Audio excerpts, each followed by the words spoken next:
The Greeks had the maxim, know thyself. How do we come to know ourselves in terms of our personalities and, more importantly, potential? Well, one of the first ways to come to know yourself is to understand that you don't. You can learn to kind of watch yourself like you're watching a stranger. You have to adopt a position. It's a position of radical humility, I would say. Humility in two senses. So one sense would be the humility of recognizing your ignorance. So you have to understand that you don't know who you are. That's not easy to understand because you think you know, but then you remember you can't control yourself very well. You're not very disciplined. You're full of flaws. Maybe you don't know yourself as well as you think, but it's hard to get low enough to understand how deeply it is the case that you are ignorant about who you are. Now, there's an upside to that too, which also is that you're also ignorant about who you could be. And so the discovery of that, is some reward for the horror of determining who you actually are. And then I would say, well, then you watch yourself. You watch yourself like you're watching a stranger. You watch what you say and you listen. And you think, well, what sort of person would say that? And how am I reacting emotionally when I'm communicating in that manner? Is that making me feel stronger or weaker? Is it filling me with shame? Is it helping my confidence? Am I laying out a lie? Am I deceiving myself and other people? Am I adopting this personality at parties that is designed to impress and to amuse, and it comes across as nothing but self-centered narcissism? What are my dark fantasies? What are my aggressive fantasies?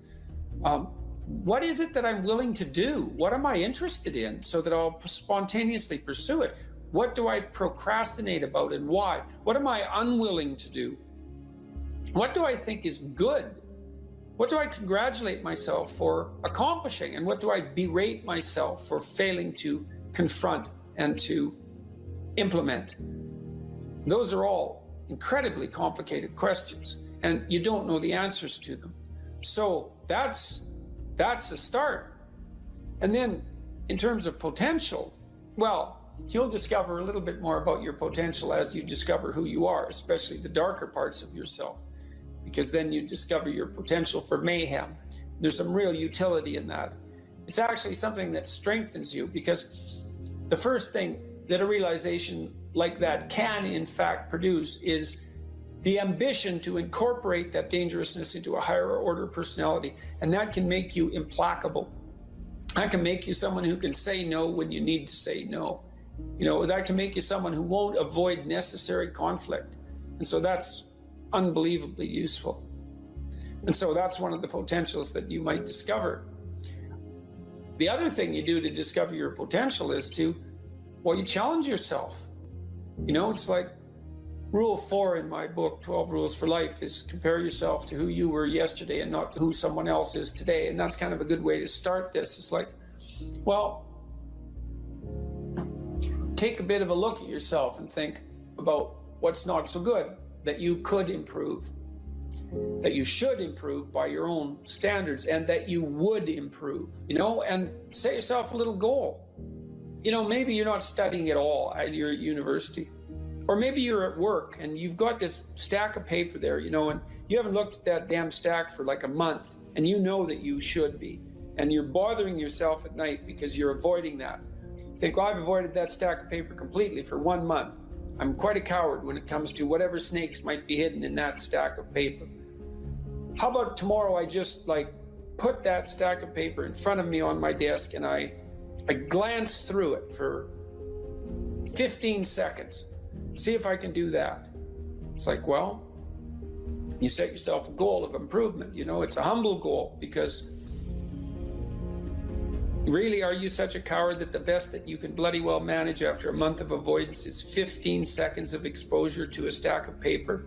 It could easily be. You've been avoiding it. So you're obviously afraid of it. And so the situation could be that dismal and dire.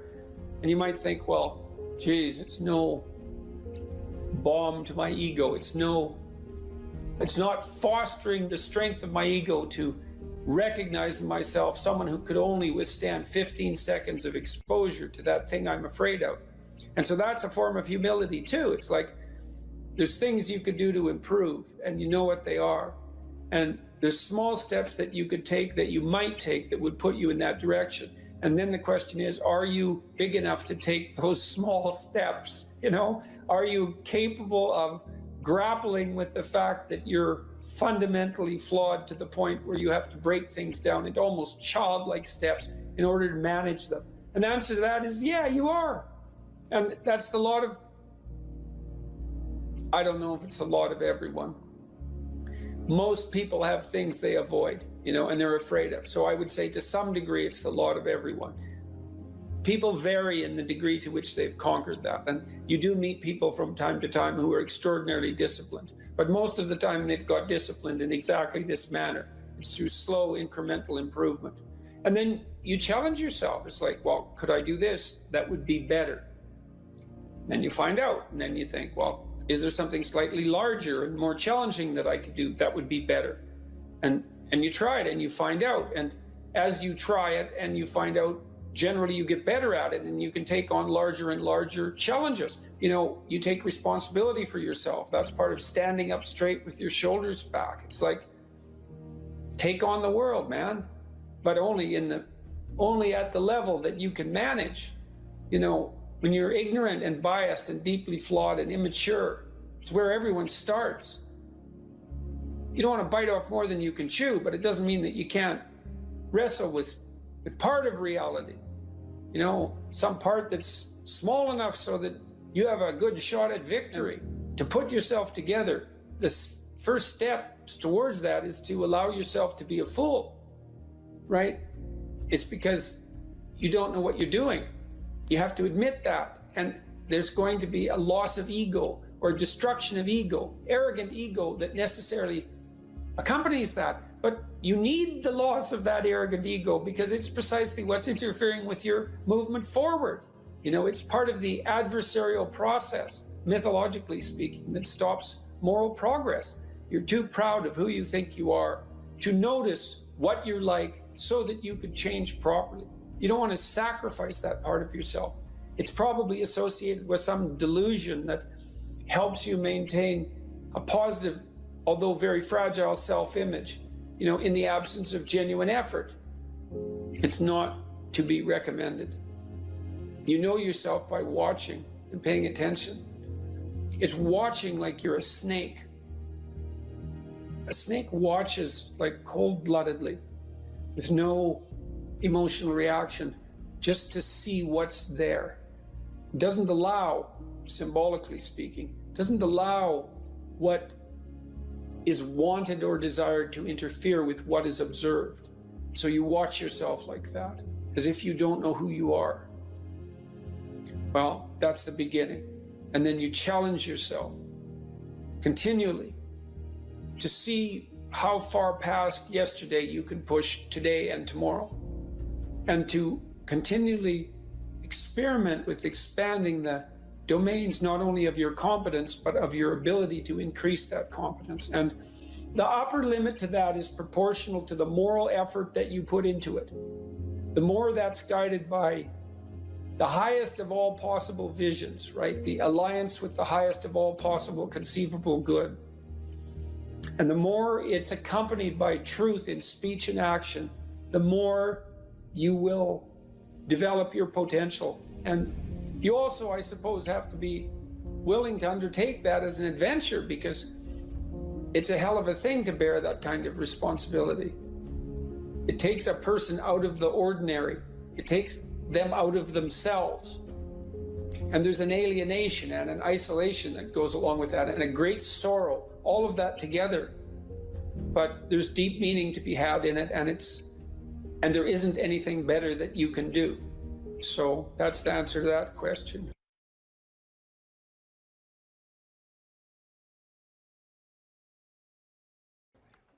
I worked with this crazy psychologist. He used to put jokes on his multiple choice tests.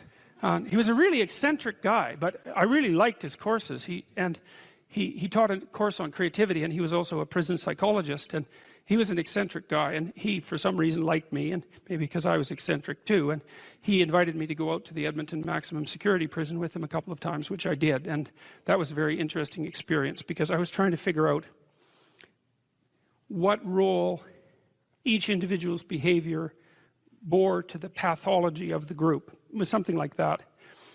And I went out there and I met a little guy, smaller than me. I was a little bigger by then. And he was a pretty innocuous guy. And what had happened was I was out in this gymnasium. It looks like a high school, a prison, which is really quite telling in my estimation. And there were all these like monsters in there, weightlifting, and like they were monsters. I remember one guy who was tattooed everywhere, and he had like a huge scar running down the middle of his chest. It looked like someone had hit him with an axe, and you know, and I was in there, and I had this weird cape that I used to wear that I bought in Portugal, and some boots that went along with it. And yeah, it was like an 1890s Sherlock Holmes cape, and it was really like it was from the 1890s, because this little village was up on a hill. It was a walled city on a hill, and they sold these things, and I don't think they'd changed the style since 1890, and so I thought they were really cool, and so I was wearing that, which wasn't perhaps the most conservative garb to don if you're going to go to a maximum security prison. So anyways, I was in the gymnasium, and the psychologist left.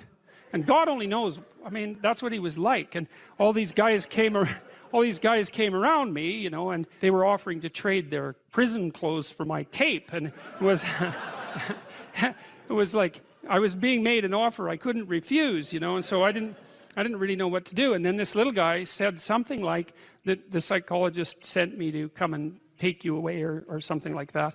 And so I thought, well, better this little guy than all these monsters. So we went outside the gym through some doors, like school doors. We went outside the gym into the exercise yard, I guess, and we were wandering along, and he was talking to me, and he seemed like a kind of an innocuous guy. And then the psychologist showed up at the door and motioned us back, and so, which was kind of a relief. And so I went into his office, and he said, "You know that guy that you walked out in the yard with?" And I said, "Yeah." He said, he took two cops one night, and he had them kneel down, and while they were begging for their lives, he shot them both in the back of the head. And I thought, see, the thing that was so interesting was that he was so innocuous, right? Because what you'd hope is that someone like that would be very much unlike you, let's say, and certainly wouldn't be like someone innocuous that you'd met. What you'd want is that the guy would be like, you know, half werewolf and half vampire, so you could just tell right away that he was a cold-blooded killer. But no, he was this sort of ineffectual little guy who was certainly not ineffectual if you gave him a revolver and the upper hand. And so that made me think a lot about the relationship between being innocuous and being dangerous. And then another thing happened. I met another guy out there, and then a week or two later I heard that he and a friend of his had held another guy down and pulverized his left leg with a lead pipe, like just pulverized it. And the reason for that was that they thought that he was a snitch, and maybe he was. And that time I did something different. Instead of being shocked and horrified by that, although I certainly was, I thought, how in the world could you do that? Because I didn't think I could do that. I thought that there was a qualitative distinction between me and those people. And so I spent about 2 weeks trying to see if I could figure out under what conditions I could do that. Like what kind of psychological transformation I would have to undergo to be able to do that. And so that was a meditative exercise, let's say. And it only took about 10 days for me to realize that not only could I do that, that it would be a hell of a lot easier than I thought it would be. And that's sort of where that wall between me and what Jung described as the shadow started to fall apart. And that also was very useful because I started to treat myself as a somewhat different entity, because I hadn't been aware up to that point, you know, because I thought I was a good guy. And there's no reason for me to think that, because you're not a good guy unless you've really made a bloody effort to be a good guy. You're just not. It's not easy. And so you're probably a moderately bad guy. And that's a long ways from being an absolutely horrible guy, but it's also a long ways from being a good guy. And so, but I had a little more respect for myself after that, because I also understood that there was a monstrous element to the human psyche that you needed to respect. And that was part of you, that you should regard yourself in some sense as a loaded weapon. It's very useful around children to regard yourself as a loaded weapon, because around children you are a loaded weapon. And the terrible experiences that many children have with their parents are testament to that. Faith is a presupposition for living in the truth. And then you might ask yourself another question, which is, well, why bother living in the truth? Well, one answer would be, so that reality doesn't rise up and smite you repeatedly, which it will if you're deceptive. So that's one answer, but here's another answer, and this is a better answer. People ask themselves all the time, what's the purpose of life? And there's a variety of answers to that. There's no purpose. We're just atoms on a dust mote at the edge of a rather reprehensible corner of the cosmos, and we exist for a moment and we're out, and that's that. Or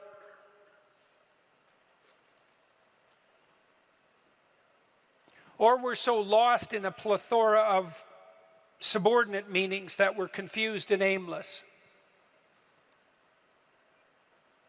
Or we want to be hedonistically happy, and I would say that's really the offer that's on the table in our culture most of the time. It's like, well, I just want to be happy. And people will say that to you. It's a slogan. It's the most common slogan of our time, I would say, and it's such a preposterous slogan. It's like, what do you mean just? You just want to be happy. That's all. That's all you want. That absolute impossibility. You want bliss unending, no matter what you do, and that's all you want. It's not exactly a small ask, let's say, because it's the same thing as asking to dwell permanently in paradise. It's something like that. So it's not that likely. And then it also isn't true. That isn't what you want. If you do careful analysis of what people mean when they say they just want to be happy, what they mean is they don't want to suffer stupidly. We're much more concerned with not experiencing an excess of negative emotion than we are with experiencing a surfeit of positive pleasure. So first of all, we don't mean we just want to be happy. We mean, please don't make us too miserable. And fair enough, that's reasonable. But then even on the happiness front, even on the absence of misery front, that's not true.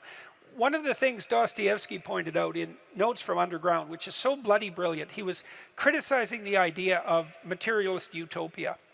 He said something like, well, imagine we made our materialist utopian dreams come true and everybody had enough to eat all the cakes they wanted and enough to drink and nothing to do, he said, but busy themselves with the continuation of the species. And we were so pleased that we emitted nothing but bubbles of bliss. He said, human beings were so damn ungrateful that the first thing we do is take a stick and smash up all that comfortable prosperity just so that something unexpected and provocative could happen. And that's very smart. You know, that's hearkening in some sense back to the story of the Garden of Eden and the proclivity of human beings to eat the forbidden fruit. It's like it isn't obvious at all that we want happiness. It isn't even obvious that we want absence of misery. What's really obvious is that we want an adventure, right? We want an adventure that's so compelling that it makes the misery of life not just justifiable, but worthwhile. You want to look back on your life, you know.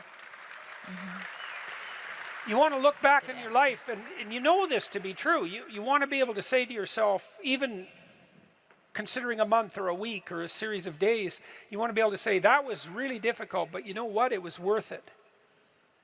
And I think that's what you want from your life. It's something like, you know what? That was difficult, but it was worth it. And that meant that the adventure was so great that it justified the difficulties. And so then the question is, and here's the question, where do you find the great adventure of your life? Well, how about in truth? Well, why? Because you don't know what's going to happen if you tell the truth. It's a mystery. It's going to lay itself out for you. And so that's an adventure because you literally do not know what's going to happen. You have to let go of knowing what's going to happen.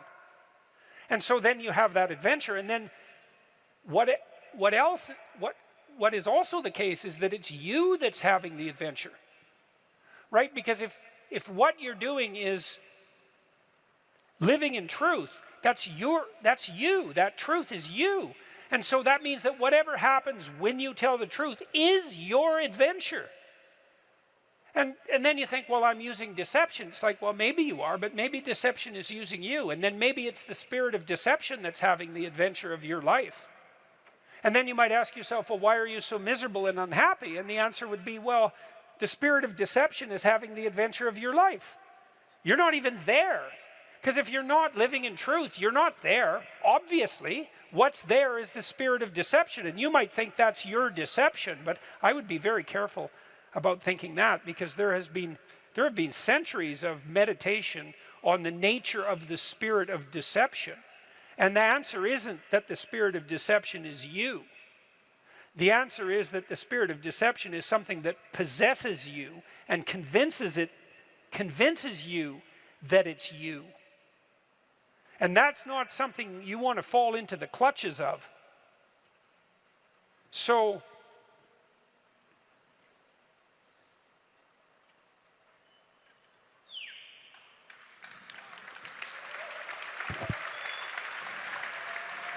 now you have to tell me the question again.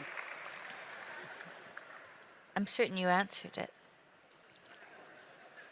This was about teenagers. Oh, yes, yes. Well,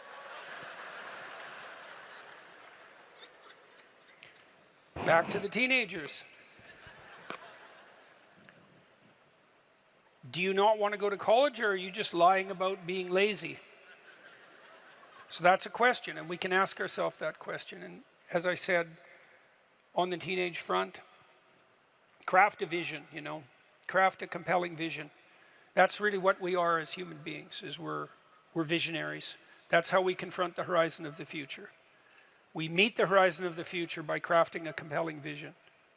And your vision might not involve a college education, but it should be a vision that makes you think, if I could make that come true, it would justify the trouble that it would take to manage it. And I think that's the right attitude to take towards your life. And we're all going to have our crosses to bear in the most fundamental manner. We all have to deal with the catastrophe of mortality. And I think we all have to deal with the reality of hell. And you can think about that religiously or not. Political hell will do for hell as far as I'm concerned. We certainly saw no shortage of evidence for that in the 20th century. And we all have to contend with that, right? The reality of mortality and the reality of hell. And then we all have to contend with the fact that we have to develop a vision for our life that is so compelling that it justifies those bitter realities. And that's really the nature of the religious enterprise. And that's something you can embark on and should embark on young. If you're trying to figure out who you are, it's figure out who you need to be in order to justify the catastrophe of your life. And then you think, well, that was difficult. Man, that's for sure. But it was worth it. So, thank you very much. It was very good of all of you to come tonight. I appreciate your time and attention. Thank you, Tim. You're welcome. Yep. Lovely to be here. That's so nice. Thank you.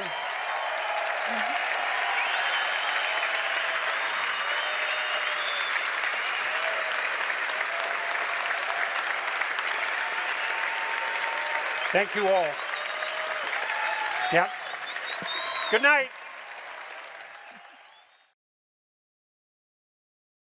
But the young men really need to hear this more, I think, is that you should be a monster. Because everyone says, well, you should be harmless, virtuous. You shouldn't do anyone any harm. You should sheath your competitive instinct. You shouldn't try to win. You don't want to be too aggressive. You don't want to be too assertive. You want to take a back seat and all of that. It's like, no. Wrong. You should be a monster, an absolute monster, and then you should learn how to control it. If you're harmless, you're not virtuous. You're just harmless. You're like a rabbit. A rabbit isn't virtuous. It just can't do anything except get eaten. It's not virtuous. If you're a monster and you don't act monstrously, then you're virtuous. But you also have to be a monster. Well, you see this all the time. Harry Potter's like that too. It's like he's flawed, he's hurt, he's got evil in him. He can talk to snakes, man. He breaks rules all the time. all the time. He's not obedient at all. But, you know, he has a good reason for breaking the rules. And if he couldn't break the rules, him and his little clique of rule-breaking, you know, troublemakers, if they didn't break the rules, they wouldn't attain the highest goal. So it's very peculiar, but it's a very, very, very, very common mythological notion. You know, the hero has to be a monster, but a controlled monster. Batman is like that, you know. I mean, it's everywhere. It's the story you always hear. Someone who is incapable of cruelty is a higher moral being than someone who is capable of cruelty. And I would say, and this follows Jung as well, that that's incorrect, and it's dangerously incorrect, because if you are not capable of cruelty, you are absolutely a victim to anyone who is. And so part of the reason that people go watch anti-heroes and villains is because there's a part of them crying out for the incorporation of the monster within them, which is what gives them strength of character and self-respect, because it's impossible to respect yourself until you grow teeth. And if you grow teeth, then you realize that you're somewhat dangerous, or maybe somewhat seriously dangerous, and then you might be more willing to demand that you treat yourself with respect and other people do the same thing. And so that doesn't mean that being cruel is better than not being cruel. What it means is that being able to be cruel and then not being cruel is better than not being able to be cruel. Because in the first case, you're nothing but weak and naive. And in the second case, you're dangerous, but you have it under control. And you know, a lot of martial arts concentrate on exactly that as part of their philosophy of training. It's like, we're not training you to fight. We're training you to be peaceful and awake and avoid fights.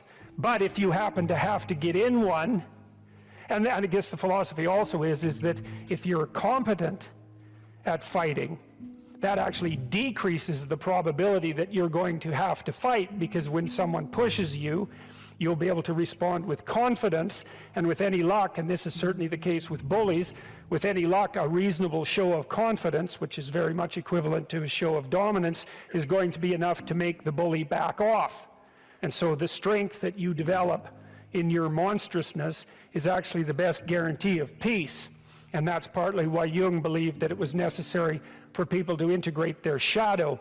And he said that was a terrible thing for people to attempt, because the human shadow, which is all those things about yourself that you don't want to realize, reaches all the way to hell. And what he meant by that was, it's through an analysis of your own shadow that you can come to understand why other people are capable, and you as well, of the sorts of terrible atrocities that characterized, let's say, the 20th century. And without that understanding, there's no possibility of bringing it under control. When you study Nazi Germany, for example, or you study the Soviet Union, particularly under Stalin, and you're asking yourself, well, what are these perpetrators like? Forget about the victims, let's talk about the perpetrators. The answer is, they're just like you. And if you don't know that, that just means that you don't know anything about people, including yourself. And then it also means that you have to discover why they're just like you. And believe me, that's no picnic. So that's enough to traumatize people, and that's partly why they don't do it. And it's also partly why the path to enlightenment and wisdom is seldom trod upon, because if it was all a matter of following your bliss and doing what made you happy, then everyone in the world would be a paragon of wisdom. But it's not that at all. It's a matter of facing the thing you least want to face. If you're going to be a fighter, you have to want to win.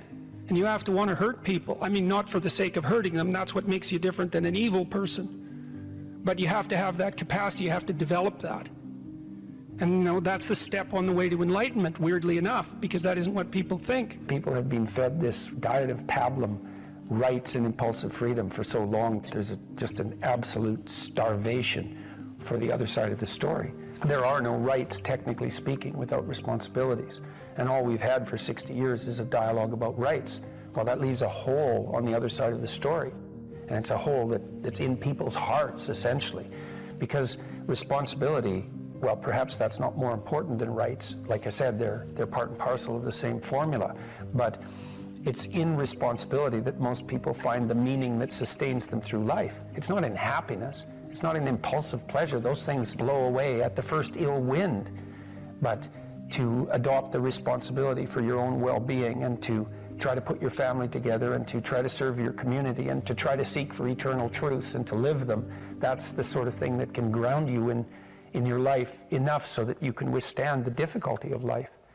And when you tell people that, especially when you include yourself in the audience, let's say, and you're not finger waving from above, then everyone knows that it's true. There's been this attempt to identify masculine competence and power, let's say, but mostly competence with tyranny, and that's very, very hard on young men. It's also hard on young women, for that matter, but it's very helpful for people to hear that they should make themselves competent and dangerous and take their proper place in the world, because it's the alternative to being weak. And weak is not good. The people who shoot up the high schools, they're weak. They're weak. And life is a very difficult process, and you're not prepared for it unless you have the capacity to be dangerous. That doesn't mean that you should be cruel. It doesn't mean any of that. There's a statement in the New Testament, the meek shall inherit the earth. But the meek isn't well translated. It means something more like, those who have swords and know how to use them but keep them sheathed will inherit the world. That's a way better way of thinking about it. You have to be powerful and formidable and then peaceful, in that order, right? And that's not the same as being naive and weak and harmless, which is what young men are being encouraged to be. It's like, that's a very bad idea. It's a very bad idea, because naive, weak, and harmless means that you can't withstand the tragedies of life. You can't bear any responsibility. You'll end up bitter. And when you get bitter, then you get dangerous. You don't treat adult men as if they're infants. You most want to find will be found where you least want to look. There's this old story that's from King Arthur, and King Arthur has these knights, right? They all sit around a round table, which means they're roughly equal. That's what the round table means. And they're off to find the Holy Grail, and the Holy Grail is the most valuable object. That's what it means. So they're off to find the most valuable thing, but they don't know what it is and they don't know where it is. But they know that there's a most valuable thing. So in some sense, it's akin to them orienting themselves by the star. And they don't know where to look. And so what they decide is, they have the castle, and it's the middle of a forest, and so each knight decides to start looking for the Holy Grail by entering the forest at the point that looks darkest to him. And so what's the idea there? Well, imagine there are things that come easy to you, and that you're fond of pursuing, and that you're happy about pursuing. So you've found those and pursued them, and you've mastered them. So you know all that, but then there's another place that you don't want to go. And so you haven't gone there and you haven't mastered it, and you're very small in comparison to it because you haven't mastered it. And so it has this monstrous aspect. If what you're doing isn't working, it's where you haven't gone that you need to go. And so I can give you another example of this. So let's say you're an agreeable person, and so you don't like conflict and you won't stand up for yourself, and you regard anger and the proclivity to provoke and to engage in conflict as something that's positively terrible. It's not only that you're not good at it, it's actually that it's wrong. So that's where you have to go if you're going to learn how to stand up for yourself. And imagine that you're afraid. Maybe you have something like agoraphobia. So there's a whole bunch of things that you're afraid of, and you don't want to go there. But if you want to put yourself together, then that's exactly where you have to go. And so it's frequently the case that what you want to find is to be found where you least want to find it. And that idea is echoed in the prominent stories of dragons and gold. It's exactly the same idea. The dragon is this terrible thing. It's this terrible predatory thing that lives forever and is very, very wise. And it lives underground, and it'll kill you. It'll burn you up in a second. But it hoards gold. And so you have to go there into the dragon's lair if you're going to get the gold. And that's a representation of people's paradoxical relationship with reality. It's like you have to go out there and confront it in order to incorporate what it has to offer to you. But the probability that that's going to be intensely dangerous and push you right to the limit, first of all, those are actually the same thing. If it didn't push you to the limit, you wouldn't gain anything valuable from it. So you don't get one without the other. You don't get the gold without the dragon. That's a very strange, very, very strange idea. But it seems to be accurate. So all of that's lurking underneath this, in this imagery of the whale. Now, the whale, you can think of the story of Jonah.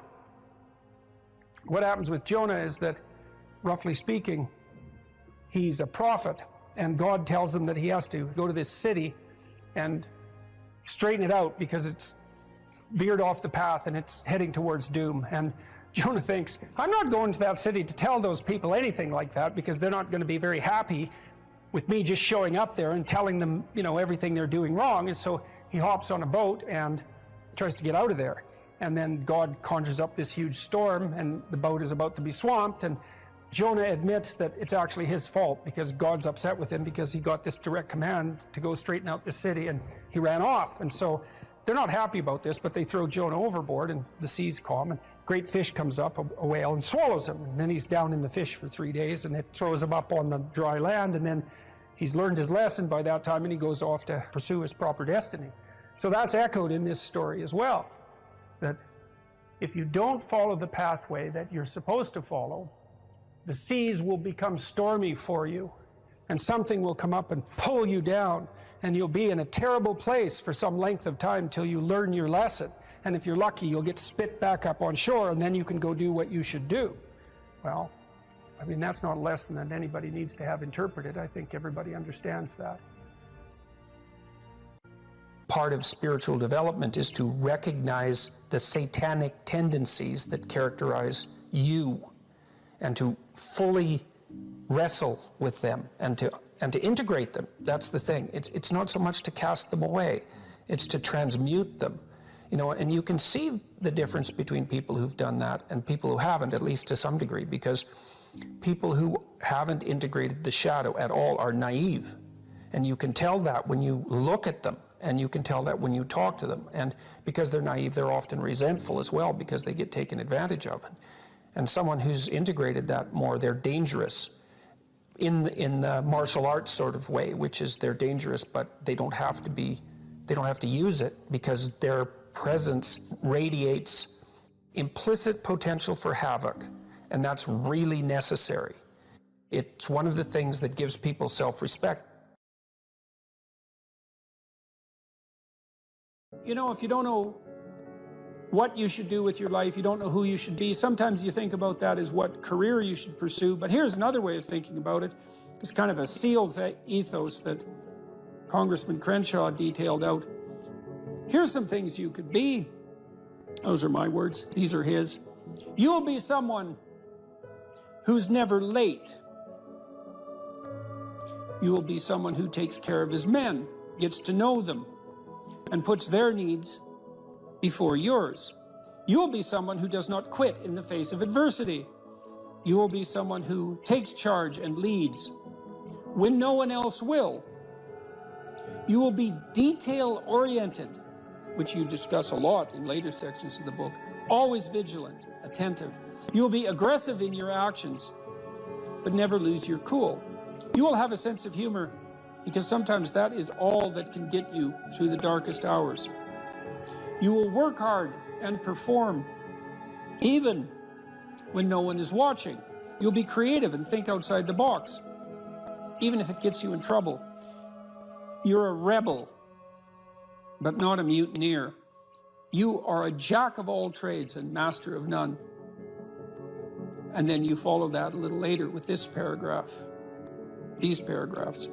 Be aggressive enough to kill the enemy, but immediately calm enough not to scare the little old lady.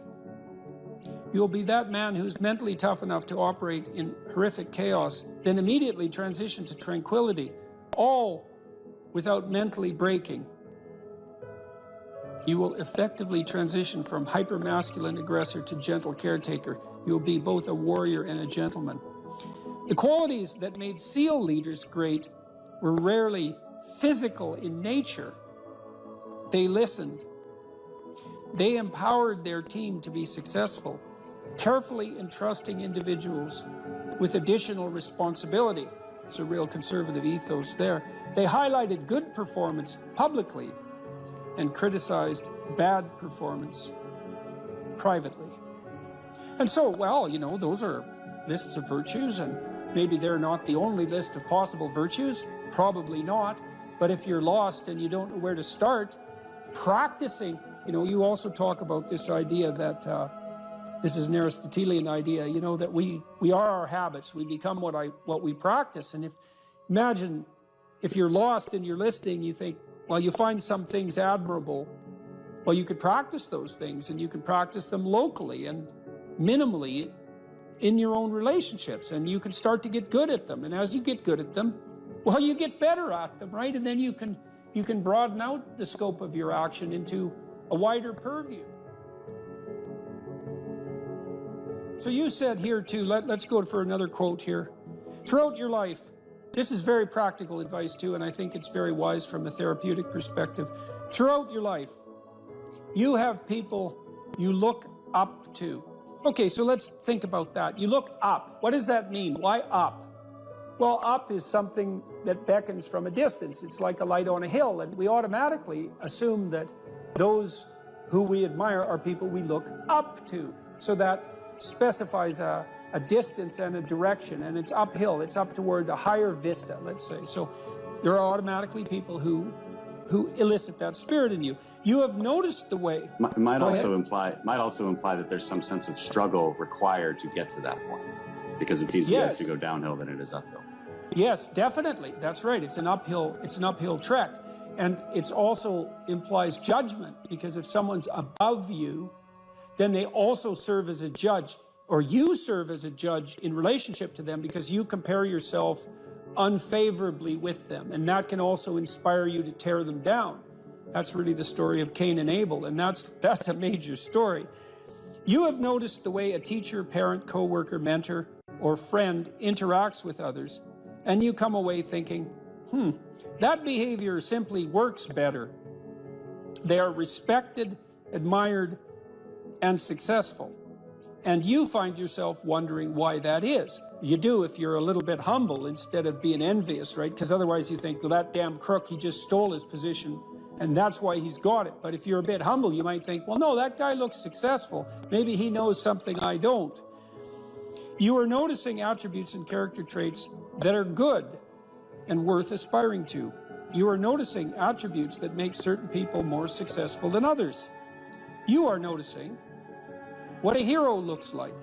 And in the process, you are discovering a path made up of desirable personality traits that helps you ascend in social hierarchies. That's Jacob's ladder, by the way. That ladder that is the hierarchy to the good. That's the vision Jacob has of the pathway to God, is that it's a hierarchical structure with the thing that's ultimately good at the pinnacle, by definition, right? The best of all possible goods. And then there are intermediary structures all the way up, and beings inhabiting those structures. And this isn't metaphysical. It's like if you find someone you admire, the reason you admire them is because they're higher up in that heavenly hierarchy, so to speak, than you are. And your whole nervous system tells you that. You're compelled to listen, you're compelled to pay attention by the action of your own unconscious mind. You know, what's interesting about this point of identifying these heroes or at least role models, you can call them either one. I just thought heroes was a more compelling word to use for the sake of writing it. But what's interesting about it too is how pop culture actually plays a pretty important part of this, because like there's plenty of people who simply don't have these good role models in their lives, and you have to acknowledge that. And so where are they supposed to turn? And it's maybe one of the reasons that it's so important to fight these cultural wars that you and I engage in on a fairly regular basis, that they become a serious part of our politics, which at the same time is necessary, but also deeply, deeply unfortunate. I do think the attack on pop culture from this progressive victimhood left has reached a ceiling. I think there's a serious backlash. You look at movies like Top Gun, the recent one, Top Gun, and maybe like the highest grossing of all time. Absolutely phenomenal movie, really fun to watch. Why? Because it just had all of these classical virtues infused within it, about relationships and about how you treat people and what the consequences are for treating people as such. That these things speak to people in a deeper way. They can't necessarily articulate them, but they understand it when they see it. And there's these sort of radical minorities that are very loud that want that changed. You know, they want something else to be on that hill. But people react against it because it's not true. There's no truth to that. Yeah, well, yeah, and something cries out from inside of them then, and that can be appealed to by a storyteller. I saw the same thing in the Marvel Avengers series, is that there is a return to any wide range of classical virtues, certainly brotherhood, a kind of a military ethos, sacrifice, a striving upward, certainly masculine virtues, the combination of the Hulk and Iron Man, for example. There's a monstrous element to the Hulk, but he's a hero in a strange sense, and he's also the revitalizing force for Iron Man when he just about dies, and that's all. The reason those movies were so necessary and so attractive is because they are, in fact, addressing a radical conceptual void in the culture, and it's a void that you're addressing in your book, especially with your appeal, trifold appeal, let's say, to duty, responsibility, and humor at the same time, right? Which is a kind of stoicism in the face of catastrophe. You know, so, because this is a big problem in life. Imagine you're aiming for something and then something happens to make it impossible, or you find out that it's the wrong thing because you were aiming in the wrong direction. Well, so then what do you have to rely on to set you right? It's not your aim, obviously, but it might be your capacity to take new aim, and that's bloody well dependent on your character.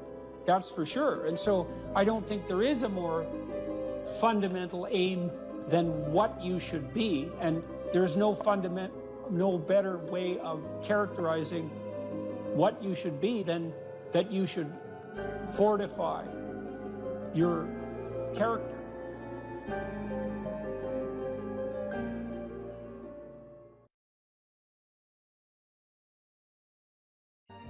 If you're resentful about something, well, first of all, you should notice, I'm resentful. And that's kind of humiliating because no one's proud of being resentful. It's a shameful emotion. Well, so then why are you resentful? Well, there's only two reasons as far as I've been able to tell. One is that you're allowing yourself to be taken advantage of, or you're being taken advantage of. Sometimes you're not allowing yourself. Sometimes you're a child being abused by their uncle. You're not allowing yourself. You can't do anything about it. You're resentful because you're being taken advantage of, or because you're immature. It's one of those two things. Figure out which it is, and then take the steps necessary to address it. Living a life without resentment is a great goal. People are often resentful if they see that responsibility has been abdicated. Why isn't that person doing their job? It's like, well, hey man, step in at your workplace, in your family. You know, and you think, well, I shouldn't have to do that extra work. Well, you shouldn't be a slave. You shouldn't allow yourself to be tyrannized. But if something bugs you because a responsibility is going unfulfilled, there's a great opportunity for you. And this is something I don't think we teach young people well. And one of the things, you may remember this, that was so striking about the tour was that I made a case fairly consistently that most people find the meaning that sustains them through the vicissitudes of life, not in happiness, but in responsibility. And that would bring everyone to a halt. It would always make the whole theater silent. It's like, oh, I never thought of that connection. Because maybe you want to avoid responsibility, and you can understand why. You can understand why. You hide from it. That is what you encounter if you go out in the world and you think, who the hell wants that? I don't want the responsibility. It's like, well, yes, you do, as it turns out. There's nothing better than responsibility. Now, you know, I say that with some caution. I think that it's hard to say. The responsibility, I've been overwhelmed by my apparent responsibility, but I think it's also kept me alive. And I mean that literally. And so, wait, can you go a little deeper with that? I mean, when you were at your darkest moments in the last 2 years, whatever that might be, was it the feeling of the... many times in the last year where it would have been much easier for me just to be dead. That's constant. So, but no. But is it but no because of something in you, or is it but no because of the people that you would have abdicated that responsibility of the people, or is that ultimately the same thing? Yeah. Well, I do think the two aren't easily distinguishable, but it's definitely that. It's definitely that. You know. And it's one of the chapters, the last chapter, is be grateful in spite of your suffering. You know, you need a meaning to sustain you through suffering. And it is the case that you find that in responsibility. Well, and so it's good advice for anyone who's at work. You're resentful about this and that because people aren't pulling their weight. Pull it. See what happens. You become indispensable instantly. You'll know everything. And maybe that job won't be for you, or maybe that relationship won't be for you, but you'll take your hard acquired wisdom and go elsewhere and flourish there.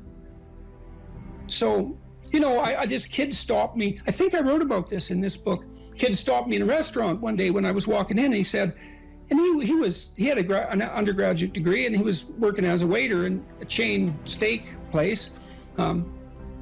And he stopped me and he said, you know, about 6 months ago, I was watching one of your lectures and I decided to stop being resentful about my job. And he was resentful because he had a university degree and he's working as a waiter. You know, and look, I don't have anything against waiters. It's like a waiter can make your evening, you know, hooray. He said, well, I decided I'd start trying at my job, like really trying as if it was worthwhile. He said he got 3 promotions in 6 months, like he's just rocketing up the power hierarchy. Well, it's not power, it's competence if it's well run. You know, and places are full of opportunity. There's always people out there who are doing far better than you on pretty much anything you want to imagine. And if all you're doing is seeing yourself in their reflected light, let's say, then it's going to be pretty damn dismal. But it's not a good comparison because, well, first of all, there's danger in just comparing yourself to others, period, because they're not you. And God only knows what struggles they had to undertake to get to where they were, or what burdens they're currently carrying that you're not aware of. But you can certainly contrast yourself with yourself. And that's a lot better. It is the only way. Well, it's also the only way of really measuring anything approximating proper improvement. You can actually tell when you're a little better than you were yesterday. Right. And you can actually do that. That's another thing that's so interesting about it, is that you can actually make yourself a little better in some way, pretty much. Well, I don't know if it's at every moment, but you can certainly do it every day. Let's say you want to become who you could be in the fullest sense. So let's say you're someone who's going to solve some serious problems. Okay, the first thing you have to do is admit to the seriousness of the problems. That's no joke. And so the first thing is just the terror of the problem itself.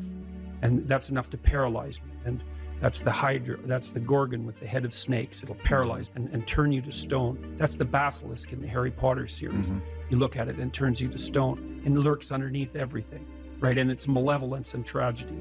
And so there's that. And then the next is, well, you're going to take responsibility for that? You're really going to do that, are you? That's a hell of a load, man.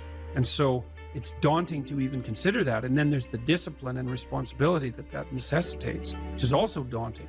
It's like, oh my God, the problem's that serious. I'm really going to have to get my act together in order to not contribute to it, much less solve it. And so the problem is terrible. And then the solution is daunting. But the upside of that is like, well, there isn't anything better to have than a problem that's worth solving, like that's really worth solving. Right. And so the more of that you take on, the more you have a reason to get out of bed in the morning, no matter what. Like, I'm getting up, I'm trudging forward. Doesn't matter what I'm suffering from. I've got things that need to be done. They're necessary. And that gives you that sense of purpose that is the antidote to bitterness. Okay, well, let's say you want your life to be meaningful. It's like, okay, then what you do matters. It actually matters. Or how starting to clean up the room changed their life. That's quite fun because it's something I always tell people to do instead of going out and protesting. Jesus, I just can't stand Cleaning up that. the room? Yeah. Meaning? Well, my sense is that if you want to change the world, you start from yourself and work outward because you build your competence that way. It's like, I don't know how you can go out and protest the structure of the entire economic system if you can't keep your room organized. Well, I made a video which was called Message to Millennials, where it was called How to Change the World Properly. A bit of on the pretentious side, I suppose, but I was trying to produce something that was a counterposition to this idea that what you should do is go out and fix up other people. You know, that's just not right.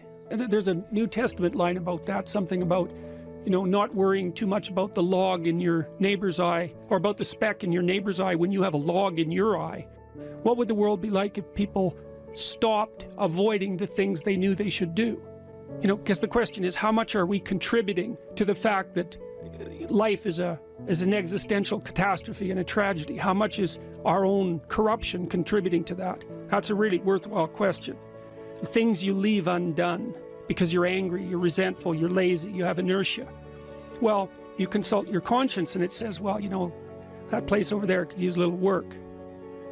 It's the same as working on yourself, and so you clean that up because you can, and then things are a little clearer around you, and you're a little better off because you've practiced a bit, and so you're a little stronger, and then something else manifests itself and says, well, maybe you could like take a crack at fixing me up too. So you decide to do that, and then that gets a little bit more pristine, you know, and soon, and it's humble because you're not exceeding your domain of competence. You know, it's like, don't be fixing up the economy, 18-year-olds. You don't know anything about the economy. It's a massive, complex machine beyond anyone's understanding, and you mess with it at your peril. So, and can you even clean up your own room? No. Well, you should think about that. You should think about that.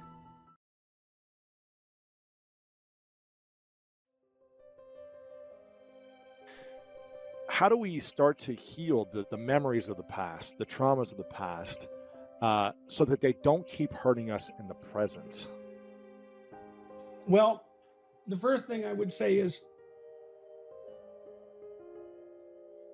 you know, sometimes there's a crisis and well-meaning mental health professionals rush in to discuss the trauma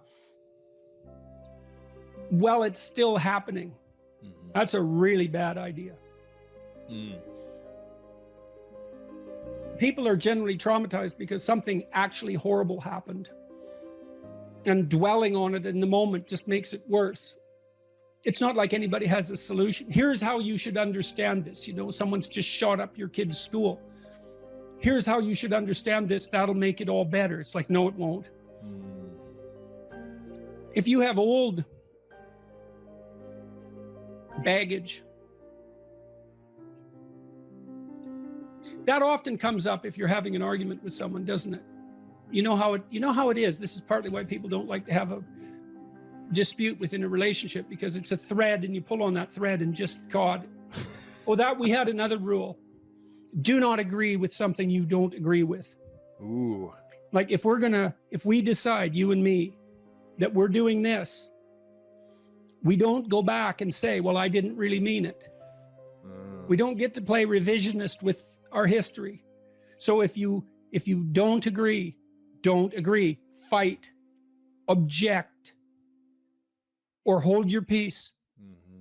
Because you see what happens with couples is there's a little fight, and then one says to the other, yeah, but you did this.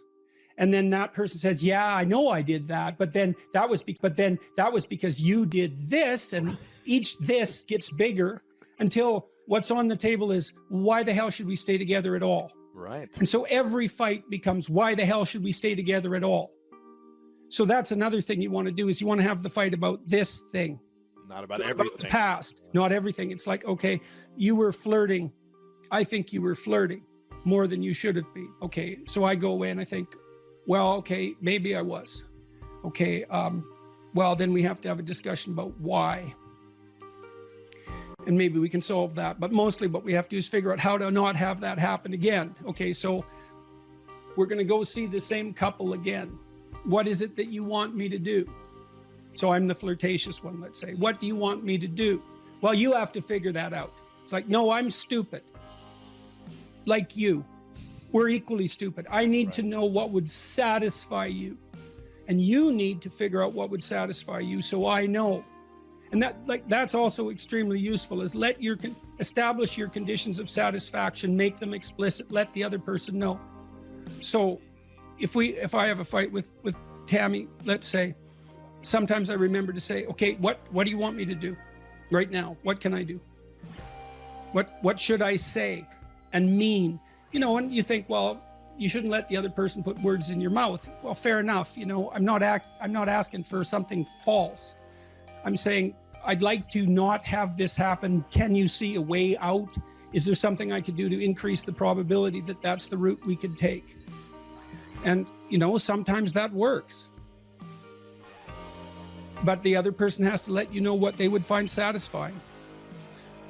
How does someone release shame in a healthy manner so that it doesn't make them a prisoner of these emotions of the past that hold them back?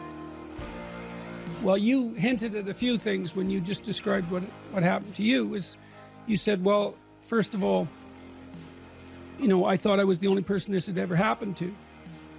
It's like, no, it's a universal human experience to one degree or another. Now, I'm not saying everyone was sexually abused, and I'm certainly not saying that some people aren't sexually abused to a degree that's so extreme it's unimaginable, where there are others, get off relatively lightly. But it's still, it's well within the realm of normative human experience that sex goes wrong in some way. At least you regret something that's happened, something you've done or something that was done to you. When you're the only person that something has happened to, that's really not good, right? Because it alienates you even from yourself. You have no idea what to do with that. And so that's sometimes why people find it such a relief to have their illness diagnosed. It's like, oh, this is known. There's a category. Other people have had this experience. Maybe there's a pathway through it. So just knowing that you're not the only person like that can be very helpful. Updating, it's like, how old? 5. Okay, well, one thing to realize when you're 25 and you were abused when you're 5 is that you're not 5 anymore.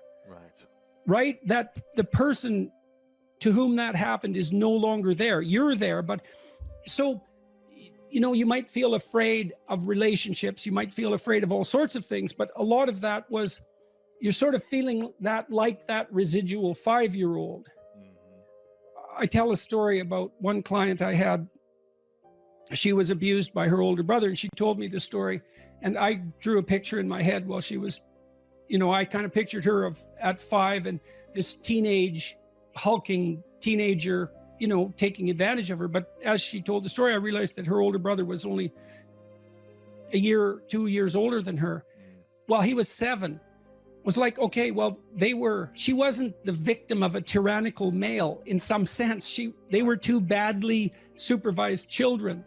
Now, that doesn't mean that what he did was right, but she was still the 5-year-old in the memory, but she was 27 when she came to see me. And so the first thing I did was just point that out. It's like, think about the 7-year-old, right?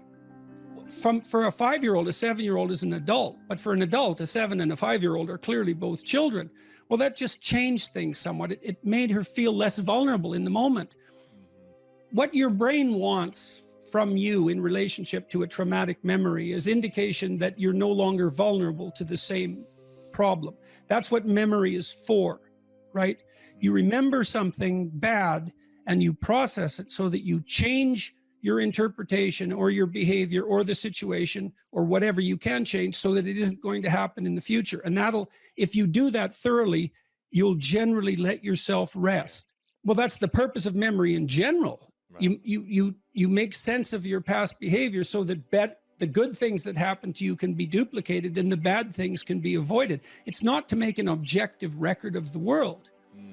It's to make a functional map of the world that you can apply to the future. Yeah, how do we let that go? How do we disassociate something that happened a year ago, 10, 20 years ago, that is no longer happening, but seems to be triggering us? Oh, it's very difficult. Well, I would say, one of the things you need to develop if you've had an experience like the one you had, perhaps, because I don't know the details, you probably need a theory of malevolence. You need an explanation. It's like, how could a person do that? You have to understand it so that you're no longer a victim of it.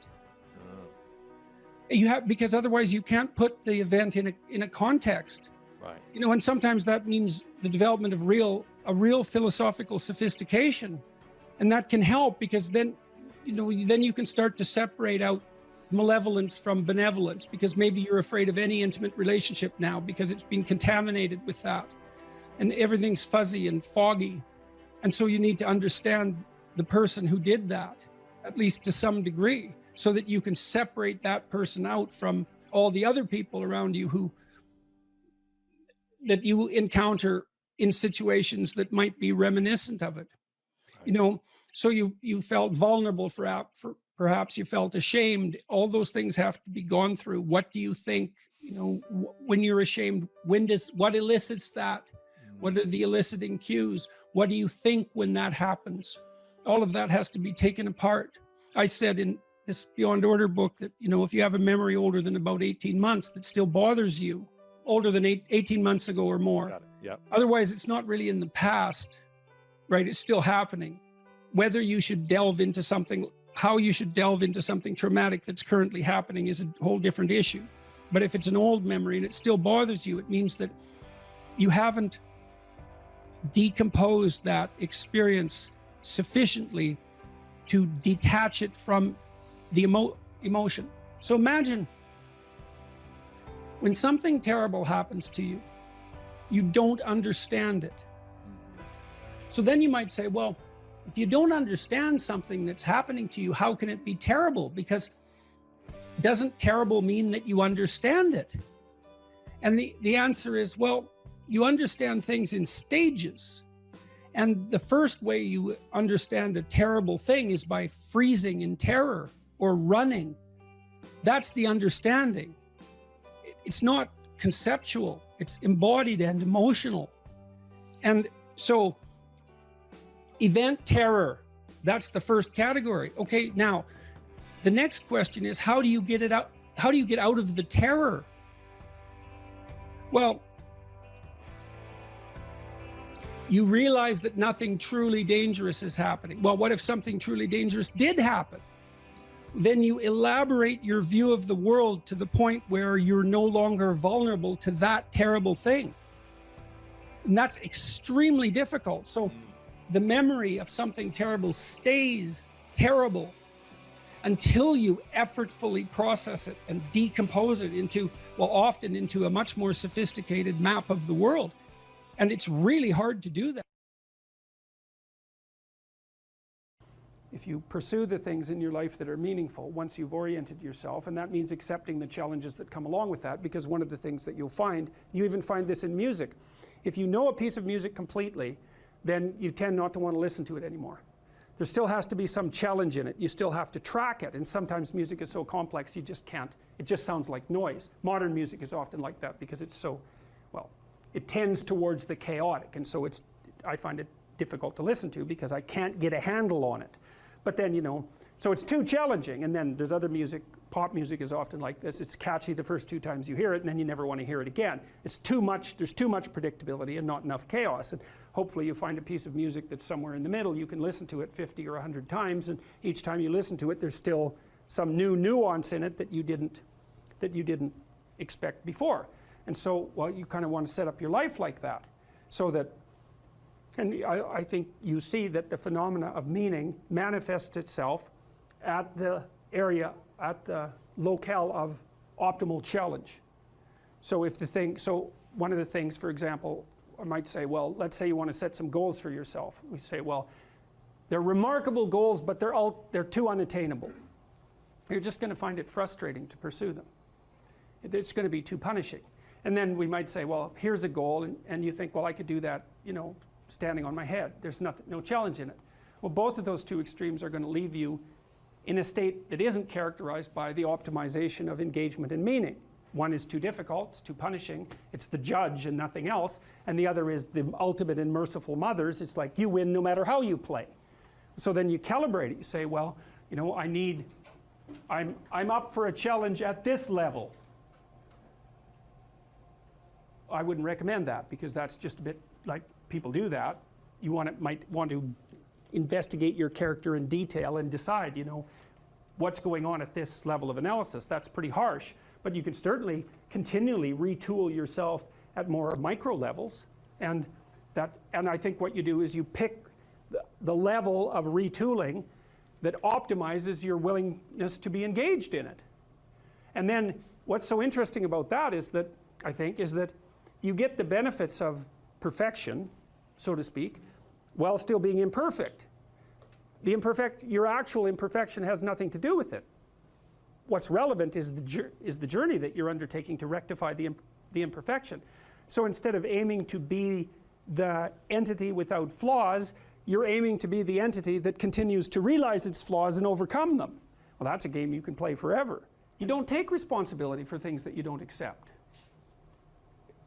You only take responsibility for things that you do accept. You say, well, the world is fundamentally flawed because its fundamental nature is vulnerability, intolerable vulnerability. I'm not going to take any responsibility for that. That's really Cain's attitude in the story of Cain and Abel.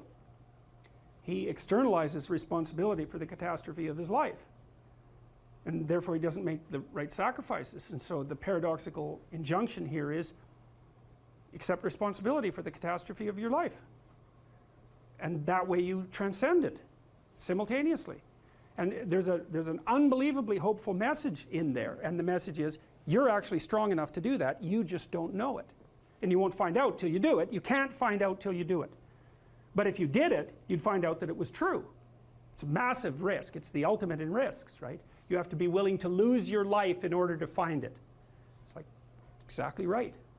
So that picture, when I started to understand that picture, well, every time I look at it, it just blows me away. I can't, it's unbelievably, it's an unbelievably sophisticated set of ideas. But I don't think it's much different, really, than this idea. I mean, Buddha finds his enlightenment under a tree. It's not fluke that that's the case. That's his natural environment. And he's sitting in the lotus here. The lotus opens up. It's this thing that springs up from the depths. And he sits there illuminated the same way. He's got a halo that's the sun that stands for higher consciousness. And he's transcended by accepting the fact that life is suffering. He's transcended the limitations that are part of mortality. You see that symbol there? That swastika, you see it there? It's reversed. The Nazis reversed it. Well, think about that. I mean, they weren't stupid. Their symbolism, their symbols had meaning. Is what the swastika represented was what this represents reversed. Well, that's a very bad idea. This is the thing that this idea is what enables people to transcend their suffering. And Buddha said, well, don't be too attached to things.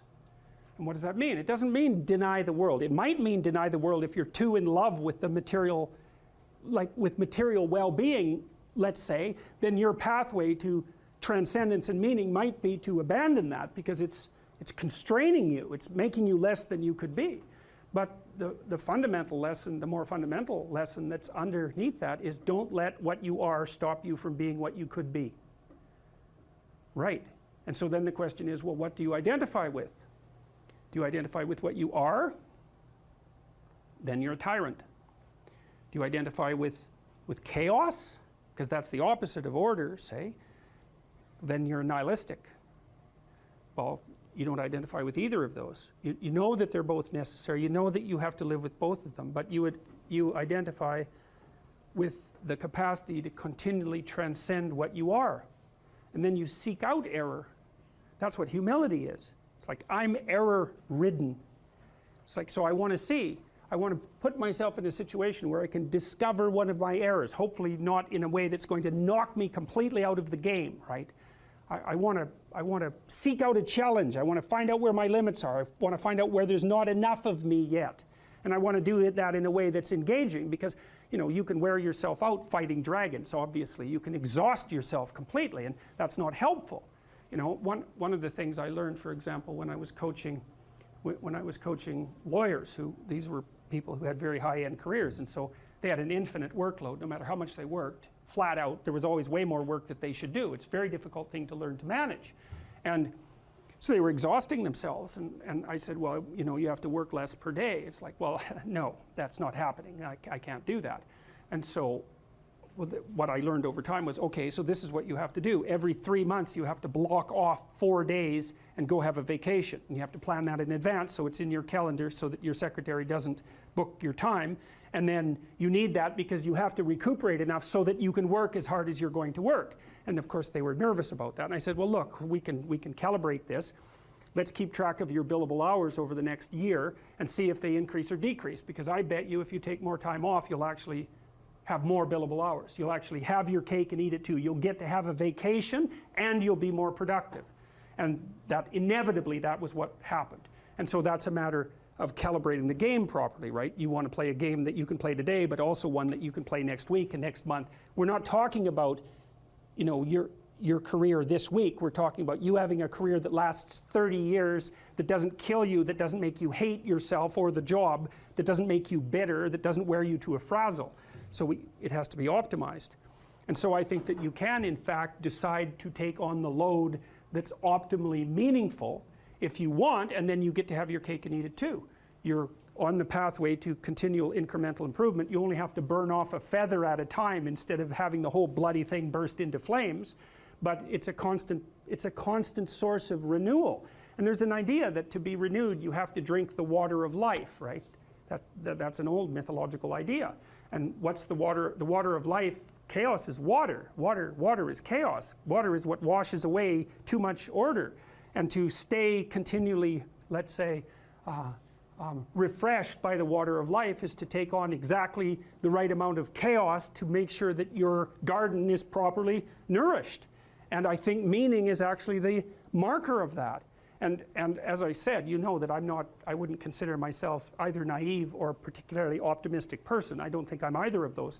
But this is actually an idea, this is one of the only ideas that I've ever found that I really believe to be rock solid. I actually think that it's true. And it's very optimistic because it says you can use your sense of meaning to calibrate your progress through life. But there's rules. You have to aim at the highest possible good that you can conceive. Now, and that's subject to update, because what the hell do you know? But you start by aiming at the star you can see rather than the dimmer one that you can't yet perceive. And then you decide that you're going to do that honestly, right? That's a big decision. So the first decision, I think, in some sense, is a decision of love. You're going to decide that being is worthwhile and that you're going to work for its betterment.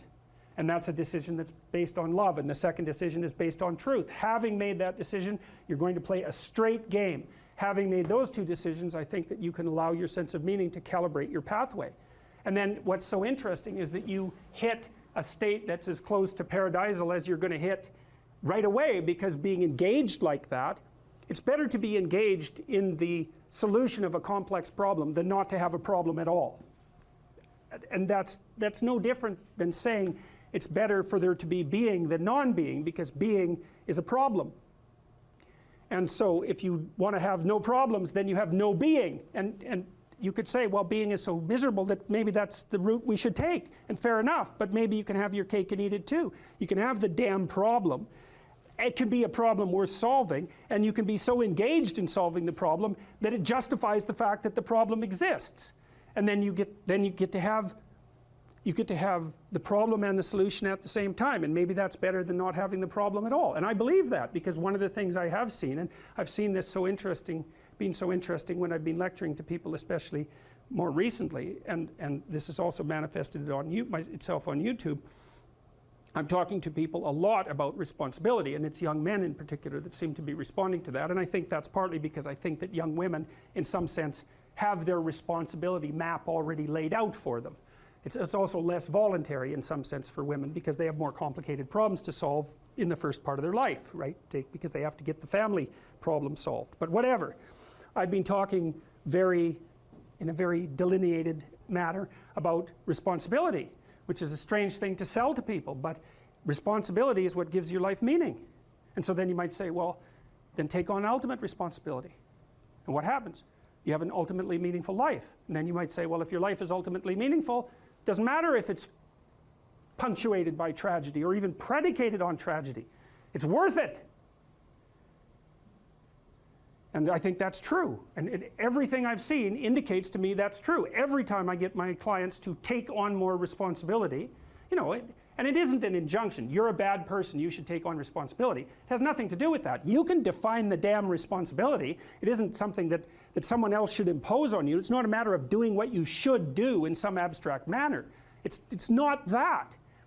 It's the choice of what game you're going to play. And you can play the game of the seeker, I would say, and if you play that game, then everyone wins. And it's the best game you can play.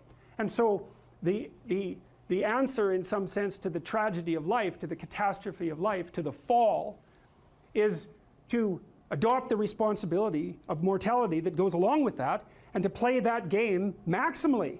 And paradoxically, it's in the willingness to do that that the solution emerges. And I don't, you know, I have done my best with every single thing I've talked to you guys about. I have done my best to do what Dostoevsky does in his novels, which is I make a proposition and then I spend months or years trying to figure out if I can take the bloody thing apart, if there's something wrong with it, because I want to find out. I want to hit it with a hammer and see if it breaks. And what I've been trying to do is to tell you all the things that I've gathered, let's say, or laid out or articulated or discovered over the last 30 years that I have not been able to break with the biggest hammer that I could take to them. And I guess that's the fundamental one, is that I believe that the idea that lurks in these images, derived from very different cultures, it's the same idea. Life is suffering. Right. Indisputable. What do you do about that? You voluntarily accept it and then strive to overcome the suffering that's a consequence of that. And you do that for you, and you do that in a way that makes it better for other people. And then that works. And one question might be, well, how well does it work? And the answer is, the only way that you can find out is by trying it. That's it. That's the existential element of it. The proof is to be derived by the incarnation of the attitude in your own life. No one can tell you how it will work for you. It's the thing that your destiny is to discover that. And you have to make the decisions to begin with. It's like, because you can't do this without commitment. You have to commit to it first. That's the act of faith that Kierkegaard was so insistent upon. You have to say, I'm going to act as if being is good. I'm going to act as if truth is the pathway to enlightenment. I'm going to act as if I should pursue the deepest meaning possible in my life. And there's reasons to do none of those. They're real reasons. So it's really a decision. But you can't find out what the consequence of the decision is unless you make the decision. I think the same thing happens when you get married, by the way. Is that if you think you might leave, you're not married. And then you think, well, the marriage didn't succeed. It's like, well, maybe you were never married. Because the rule is, you don't get to leave. And there's a reason for that rule. Now, I'm not saying that there aren't situations where there should be exceptions made for that. That's not the point. The point is that there's some games you don't get to play unless you're all in. And the other thing that's so interesting about being alive is that you're all in. No matter what you do, you're all in. This is going to kill you. So I think you might as well play the most magnificent game you can while you're waiting. Because do you have anything better to do? Really? Why not pick the best thing possible that you could do? Why not do that? Maybe you could justify your wretched existence to yourself that way. I think you could. That's what it looks like.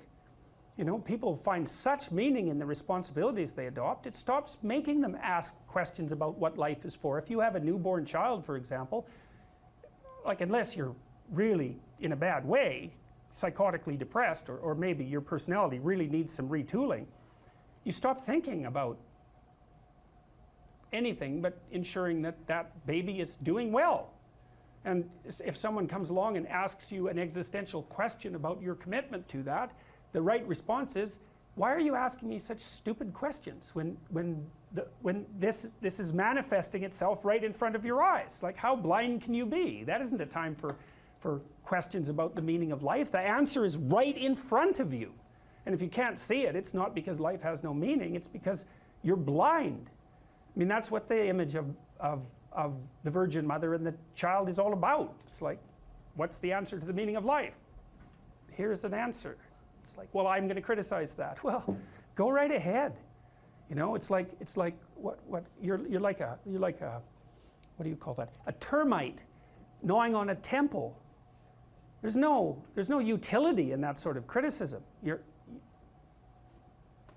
It's blindness. And it's the same thing with regards to the path of the hero. It's like it glistens in front of you and you can criticize it. It's like, Fine. Put the cart before the horse and see how far you get. So I thought, to bring full closure to the class, I was trying to solve this terrible puzzle that confronted me and many other people about how it was that human beings got themselves in such a tangle about what they believed. Such a tangle that we were pointing the ultimate weapons of destruction at one another, which, by the way, we are still doing. And I thought, okay, well, I understand that. We need our belief systems. They orient us. And that means there will be conflict between belief systems, and that can be a catastrophe. And that's being played out everywhere, again, in very many ways. What's the solution to that? Well, one possibility is there's no solution. It's just mayhem all the way around. Could be the case.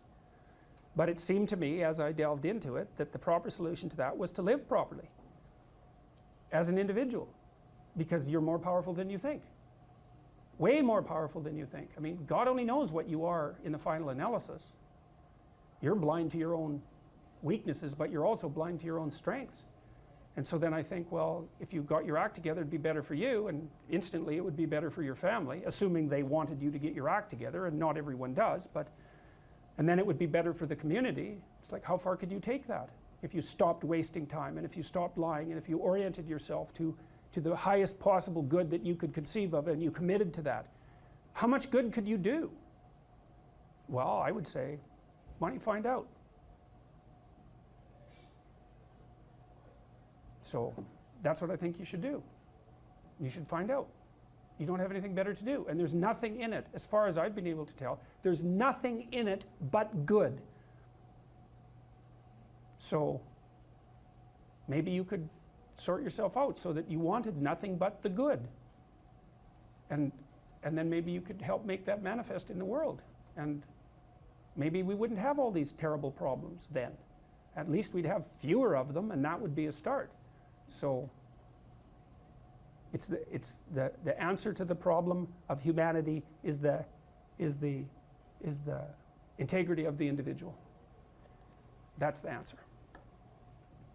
So, and states that are predicated on that realization are healthy. So, and states that aren't are doomed to stagnation and catastrophic collapse. And personalities that are predicated on self-tyranny and the tyranny of others are doomed to collapse. So, and then you think, well, what's the barrier? And the barrier is, are you willing to accept the responsibility? And part of the answer to that is, reduce the damn responsibility until it's tolerable. You don't have to fix everything at once. You could just start by fixing the things that you could fix. Or you could even do it more. You could do it with even less self-sacrifice. You could start by fixing only the things that you want to fix. God, you can get a massive way that way. So do it. See what happens. That's what you should have been taught in university right from the beginning. It's like, aim at the highest good. Tool yourself into something that can attain it. And go out there and manifest it in the world. And everything that comes your way will be a blessing. And so all you have to do is give up your resentment and your hatred. I know that's a hard thing to give up because you have plenty of reason for it. So one of the pathways that's on display with regards to the formulation of an identity, let's say, is this injunction, which is really a temptation, to love yourself. So we should take that apart. Now, the first question might be, well, what do you mean by yourself? And one answer to that is the person I am now. And you should love and feel good about the person you are now. And that's actually a dubious proposition for a variety of reasons. One is, whatever yourself is not only what you are. Yourself is also what you could become, and what you will and could become. And so to love yourself properly is not only to love what you are, who you are, whatever that means, but to love who you could become. Now, one of the things I've observed is that it's very demoralizing, let's say, for the typical young man It's true for the typical young woman as well. So we'll say the typical young person who's miserable and maladjusted psychologically and socially, if you just go to them and say, well, you should feel good about yourself, because they think you're good just the way you are. You're perfect just the way you are. You should accept yourself just the way you are. It's like, well, okay, so what does that say about who I should become? Is that just now off the table because I'm already good enough in every way? So am I done or something? What about who I should become? And then, well, how should I feel good about myself when I don't? Because I'm not getting along with myself. I'm anxious and hopeless and nihilistic and depressed, and I'm not getting along with other people. So how is it that that's all somehow something I should feel good about without being deluded? And these are complicated questions, because you don't want to beat yourself with a stick, which might be the opposite of that. So, well, feel bad about yourself. It's like, no, be judicious and merciful with yourself and think that you need to accept yourself in some way, the way a mother accepts a child. But the maternal spirit is not the only spirit that governs the love that a child requires properly. You have the paternal spirit of encouragement as well, which is, well, we need to shelter and protect you and to provide for your security the way you are, but you could be a lot better and should be, and I have faith that you could be, which is the love that I'm delivering to what you're becoming rather than what you are. And so love that you direct towards yourself is partly directed towards that maternal care that's sort of the minimum precondition for basic flourishing, combined with an attitude of encouragement towards the possibilities of your being. And so that's a much more sophisticated so-called self-love, partly because it's the kind of love that envisions you as something that unfolds across time. And it's a much richer conception, because it also implies that there's a responsible adventure to your life. Like you're not all you could be, and there's pain in that, and there's the necessity for a certain amount of judgment about that, and even a certain amount of exclusion, because what you are that is insufficient in some sense should not be allowed to propagate further.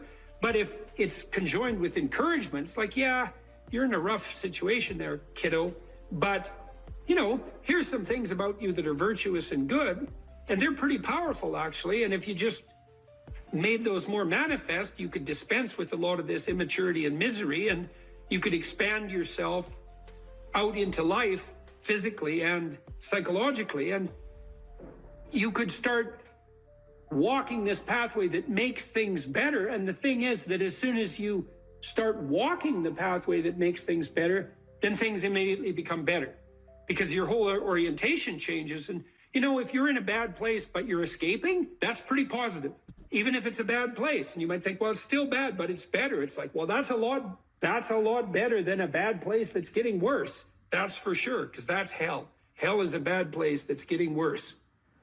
That's for sure. And so if you take the bad place and it's getting better, well, it's already not hell. That's a start. And so this notion of love, we've confused this with the maternal instinct for an infant. It's like, because an infant under 6 months is like, well, of course, your attitude towards an infant is you're exactly okay the way you are, in the sense that there's nothing to do with an infant under 6 months in the most fundamental sense, except to provide them with total care. But that's not what you do to any child that's older than 6 months. You start laying down some criteria for becoming, for improvement. And some of that improvement, because we can define it, well, there's nothing more perfect than a child, than a baby. It's like, yeah, but that's not true if the baby's 14 years old, right? It's true if the baby's 6 months old and actually a baby. But by 9 months, well, the child is going to start to interact socially. And now there's some principles that the child has to learn to abide by so that social interaction is optimized. And then you want to replace the infant with the toddler, who has a certain domain of autonomy and responsibility and a certain capacity for social interaction. And you want to replace the toddler with the young child, with the preschooler, who now can negotiate a shared social space. And you want to replace the preschooler with the older child who's now capable of taking on as much domestic responsibility as is appropriate for that age. You want to take the infant who's entirely dependent and turn them into something that's autonomous and then socially integrated, and then socially integrated in a manner that's moving them towards individual responsibility. And the love is not only love that's devoted to what they are at any point, which is that encompassing maternal love, say, but the love that says, yeah, kid, you know, we're pretty happy you're around, but the new you is going to even be better. And that's encouragement, and that's part of love. It's half of love, that's for sure. And you want to direct that to yourself as well. It's like, you don't want to judge who you are so harshly that you just destroy yourself and everything is cast into the pit. You want to take a look at yourself and say, look, you know, you're a person among persons, and you have intrinsic worth, and you have your flaws, your sins, your domain of ignorance and inadequacy, but that doesn't mean that you're entirely worthless because of that. You have a base level value. That's the intrinsic worth, let's say, that's reflective of the fact that you're made in the divine image in the most fundamental sense. You have intrinsic worth, and that's due a certain degree of baseline love. But there's the becoming problem. It's like, well, especially when you're young, most of you is still in the becoming phase. And so why wouldn't encouragement be the hallmark of love? It's like, get the hell up, get your act together, adopt some responsibility, put your life together, develop a vision, expand yourself beyond the narrow confines that are causing your misery. And we think you can do it. You could do it, you should do it, the world would be better off if you did it, you'd be doing better if you did it, everything would work out better. Why would we not work to make everything work out better? And you're the person who could do it. And you tell young people that, and they think, well, no one ever told me that before in that way. And they think, well, maybe I should get my act together. And then they go out and try to get their act together in some micro ways, and they think, well, turned out that worked, and I'm less miserable. I could try doing it a little bit on a broader scale. And they try that, and they think, wow, people seem a lot happier with me. I have more friends, and I'm more popular, and I'm a little more physically attractive because I'm standing up a little bit straighter. And then away they go. And why would you, unless you believe that human being is corrupt and pathological in its essence, which many people now seem to believe, or at least some dread spirit seems to insist, and people agree with it. If you don't buy that, then you think, well, yeah, you unfold, man. Unfold all those manifold possibilities that lurk within, and be a force for good in the world, and that'll be the adventure of your life. And I guess we could also add to that a bit of a disquisition on truth. So you should be oriented by love, and you could say, well, that's the desire to care for being and becoming, however it's manifest, to want that to turn out in the best possible manner. That could be your goal. I want things to turn out in the best possible manner. And you have to decide if that's true, because people are tempted to create little hells around them all the time. So don't be thinking that necessarily you want that, because it's not that easy to orient yourself so that that's all you want, because you're bitter and resentful and angry. And so all of that's going to interfere with that vision of love. And then you might say, well, now that you have that vision, what do you have as weapons to clear your path, let's say, or to set things in order as you move forward? And one of the answers to that is, we have truth. Well, why? Well, because you want to contend with the world the way it is, obviously. So truth is going to be useful in that endeavor. And then you might say, well, if I could get away with something by not telling the truth, why shouldn't I just lie? If I could get what I wanted, and if I could avoid responsibility, why not lie? And the first answer is, well, what makes you so sure you want to avoid responsibility, except narrowly in this moment, because it's not a good medium to long-term strategy and everyone knows it. And what makes you think that manipulating people in the short term so that you can gratify a whim is going to be a useful iterative strategy? It's like, it's not. So you can dispense with that. And so what do you do when you tell the truth? Instead, is you predicate your actions on an axiom of faith, which is that nothing better can happen than that which happens if you live in truth. And that's a statement of deep religious faith, because the evidence for that can only be gathered as a consequence of manifesting the actions that are predicated upon that axiom of faith. You don't know till you lay it out. But you can say, well, I believe that the truth will set me free. And then you think, well, the truth will set me free. Who's me? Back to identity. Well, if you're lying, it's not you by definition, because if you're lying, you're attempting to implement a falsehood. You're attempting to falsify the world and yourself. That's what a lie is. And so if something happens that's good because you lied, it's not happening to you. It's a reward for the spirit of deceit that you allowed to inhabit you. And if you reward the spirit of deceit that you allowed to inhabit you, it will grow. And I would not recommend that. That's a very bad idea. In the contrary situation, you live and speak in truth, and then things happen. They're happening to you. That's your life, man. That's your adventure. And one of the things that's very interesting about the truth in that regard is that it provides a certain optimal unpredictability. You know, if you're talking to somebody, think maybe you're being interviewed, or maybe you're having a discussion with someone, you think, I'd like to impress this person. It's like now you have a little vision of what the instrumental outcome of the conversation could be, so that it reflects positively on some narrow conception of a desired future state. I want this person to be impressed with me, so I'm only going to say things they want to hear and that sound impressive. That's all lies. It's like, well, maybe you'll get that result, but it won't be what you want because it's predicated on a falsehood. Instead, you could just have a conversation with the person, like a real conversation. It's like, what do you think? Here's what I think. Do you like it or not like it? It's like, well, I don't know if you like it or not like it. It's like, we can talk about that and why, but it's still what I think. And that doesn't mean it's right, but it's what I think. Well, then you lay that out, and then what happens to you is what happens to you. And then it's unpredictable, because imagine you're speaking deceitfully and instrumentally. You want something from someone. Okay, well then you're lying, so the you that receives is not you. It's the spirit of deceit. And it's also, you're instrumental because you think that that narrow vision is optimal, even though it requires deceit. You can just throw that away and you can say, well, I'm going to say what I think, carefully and judiciously, feeling out the words, and then I'm going to accept whatever happens, no matter how unpredictable. And then what you'll find is that's where you have adventure. Because you might ask too, well, what do you have to offset against the catastrophe of life? Responsibility, friendship, place, job, career, education, all of that. Adventure. Adventure. Is the adventure worth it?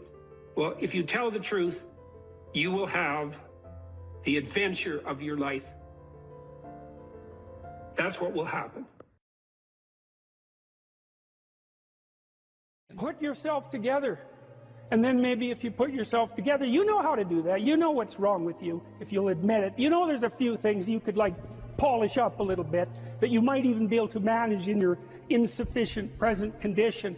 And so you might shine yourself up a little bit, and then your eyes will be a little more open, and then you can shine yourself up a little bit more, and then maybe you could bring your family together instead of having them be the hateful, spiteful, neurotic, infighting batch that you're like doomed to spend Christmas with.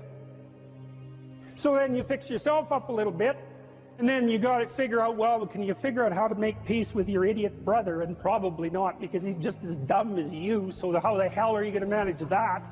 And so then maybe you get somewhere that way, and your family's sort of functioning, and you find out, well, that kind of relieved a little bit of suffering, although it reduced the opportunities for spiteful revenge, and that's kind of a pain in the neck. And so then you get your family together a little bit, and you're a little clued in then, at least a bit, because you've done something difficult that's actually difficult. You're a little wiser, and so then maybe you could put a tentative finger out beyond the family and try to change some little thing without wrecking it. So, and that's the other message of the West. It's like, how do you overcome the suffering of life? And I'm not saying it's only the message of the West. How do you overcome the suffering of life? Is be a better person. That's how you do it. Well, that's hard. It takes responsibility. And I think, you know, if you said to someone, you want to have a meaningful life? Everything you do matters. That's the definition of a meaningful life. But everything you do matters. You're going to have to carry that with you. Or do you want to just forget about the whole meaning thing and Then you don't have any responsibility because who the hell cares? And you can wander through life doing whatever you want, gratifying impulsive desires for how useful that's going to be. And you're stuck in meaninglessness, but you don't have any responsibility. Which one do you want? Well, ask yourself, which one are you pursuing? And you'll find very rapidly that it isn't the majority of your soul that's pursuing the whole meaning thing, because, well, look what you have to do that. You have to take on the fact that life is suffering. You have to put yourself together in the face of that. Well, that's hard. Christ, it's amazing people can even do it. I'm stunned every day when I go outside and it isn't a riot with everything burning. There's all these ruined people out there. They've got problems like you can't believe. Off they go to work and do things they don't even like. And look, the lights are on. It's a miracle. And we're so ungrateful. College students, the postmodern types, they're so ungrateful. You know, they don't know that they're surrounded by just a bloody miracle. It's a miracle that all this stuff works. That all you crazy chimpanzees that don't know each other can sit in the same room for 2 hours sweltering away without tearing each other apart, because that's what chimps do. Anyways, so I got to the bottom of some things, at least as far as I can tell, so I told you what the bottom is, and then I got this idea about what you might do about it, which isn't my idea. It's an old idea. It's far older than Christianity. It's old. It's the oldest story of mankind. Get yourself together. Transcend your suffering. See if you can be some kind of hero. Make the suffering in the world less. Well, that's the way forward, as far as I can tell, if there is any way forward. Live without it. Assuming you want to get better, there's usually something you can figure out that would constitute a step towards some sort of concrete goal. And my presumption, it's a behavioral presumption fundamentally, is that small accruing gains that repeat are unbelievably powerful.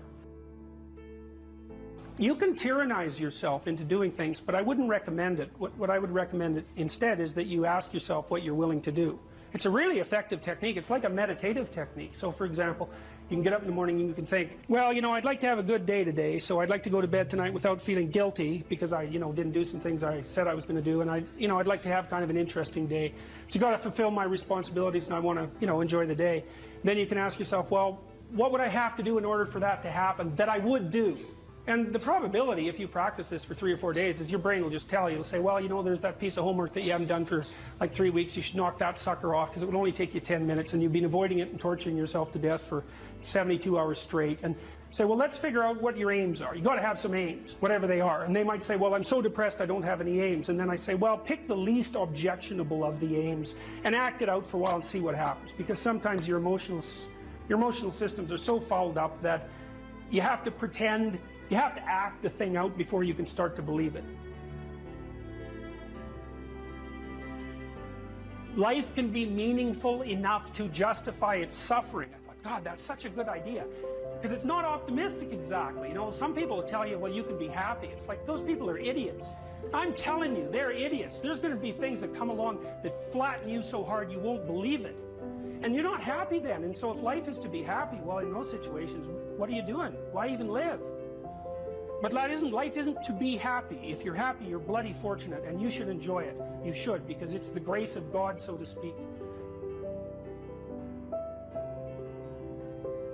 People know when they're doing something meaningful. They can tell, so why the hell don't they do meaningful things all the time? It seems obvious. You could do it. I mean, it's hard, you know, because other people want you to do other things, and it's a struggle, but everything's a struggle. Oh, I get it. I see why. It took me about 10 years to figure this out. People have a choice. Choice number 1. Nothing you do means anything. Well, that's kind of a drag, right? It's the meaninglessness of life and all that, existential angst. You know, that's kind of a pain. But the upside of nothing that you do is meaningful is you don't have to do anything. You've got no responsibility. Now, you have to suffer because things are meaningless, but that's a small price to pay. The alternative is everything you do matters. Really. If you make a mistake, it's a real mistake. If you betray someone, you tilt the world a little more sharply towards evil rather than good. It matters what you do. Well, if you buy that, then you can have a meaningful life. But there's no mucking around. It means responsibility. It means that the decisions you make are important. It means that when you do something wrong, it's wrong. Well, do you want that?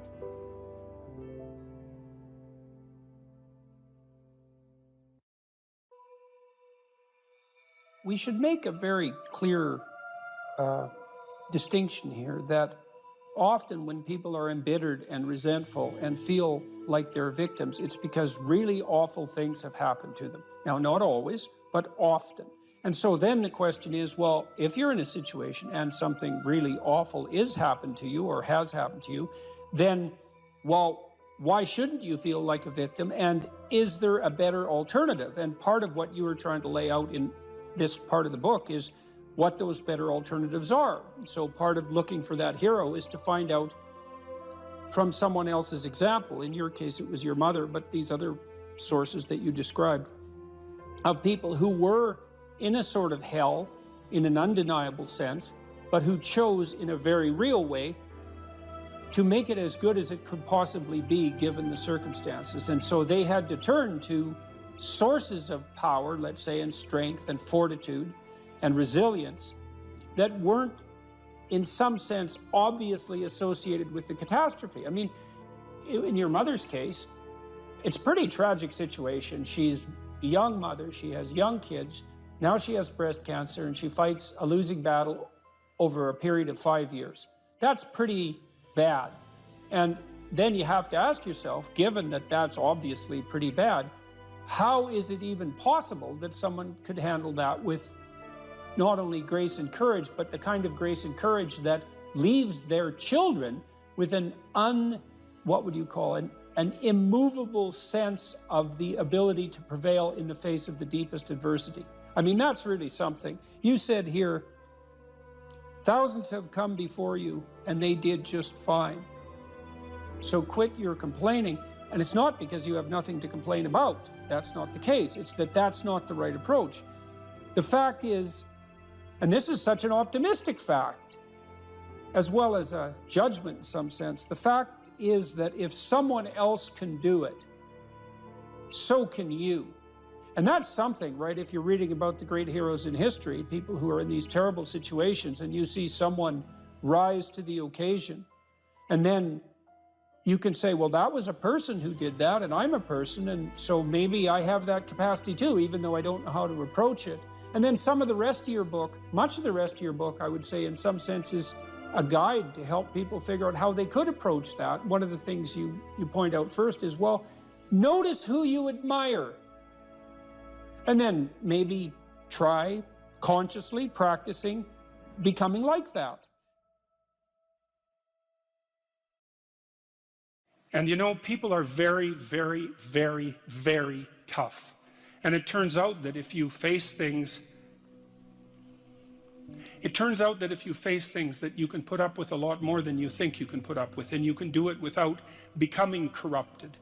And she did recover quite fully, and much as a consequence of her own machinations, because she figured out what was wrong with her and then took the necessary steps to fix it, which is nothing short of a bloody miracle as far as I'm concerned. And anyways, part of the cat bit is I actually start by talking about our dog, who actually died about a year ago, but he's still alive in the book. I let people know, because dog lovers love dogs, and if you love cats, then they think you don't like dogs, and then they think they don't like you. So I also point out at the beginning of the chapter that, if you want to pet a dog on the street, that's okay too, so you don't have to get up in arms about it. But the idea is that, you have to be alert when you're suffering. You have to be alert to the beauty in life, the unexpected beauty in life. And that's kind of what I was trying to get across with the idea of the cat. There's this cat that lives across the street from us called Ginger, and Ginger's a Siamese cat. And cats really aren't domesticated, technically speaking. They're still wild animals, but they kind of like people.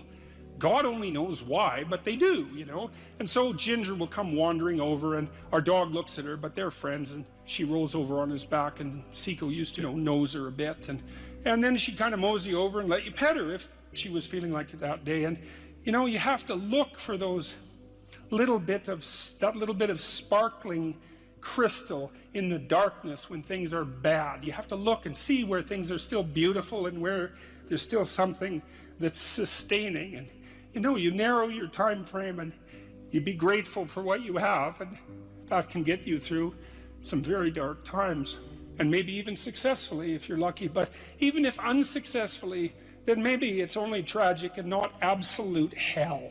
And you can do that, in the worst situation. You can make it only tragic and not hell. And there's a big gap between tragedy and hell. There's nothing worse at a deathbed than to see the people there fighting. The death is bad enough, but you can take that, as terrible as it is, and make it into something that's absolutely unbearable. And maybe I think, and this is sort of what I closed the book with, this idea is that if we didn't all attempt to make terrible things even worse than they are, then maybe we could tolerate the terrible things that we have to put up with in order to exist, and maybe we could make the world into a better place, and it's what we should be doing and what we could be doing, because we don't have anything better to do. And that's what the book is about, and that's the end of 12 Rules for Life.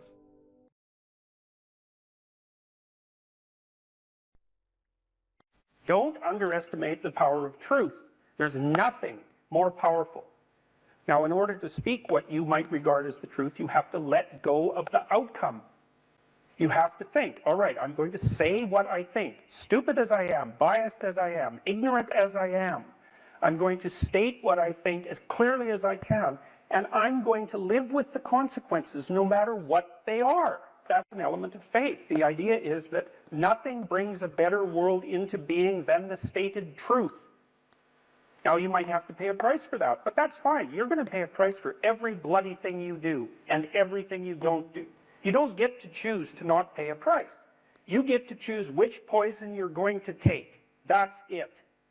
So if you're going to stand up for something, stand up for your truth. It'll shape you, because people will respond and object and tell you why you're a fool and a biased moron and why you're ignorant. And then if you listen to them, you'll be just that much less like that the next time you say something. And if you do that for 5 years, you'll be so damn tough and articulate and able to communicate and withstand pressure that you won't even recognize yourself. And then you'll be a force to contend with.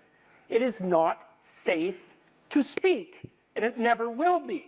But the thing you've got to keep in mind is that it's even less safe not to speak, right? It's a balance of risks. It's like you want to pay the price for being who you are and stating your mode of being in the world, or do you want to pay the price for being a bloody serf, one that's enslaved him or herself?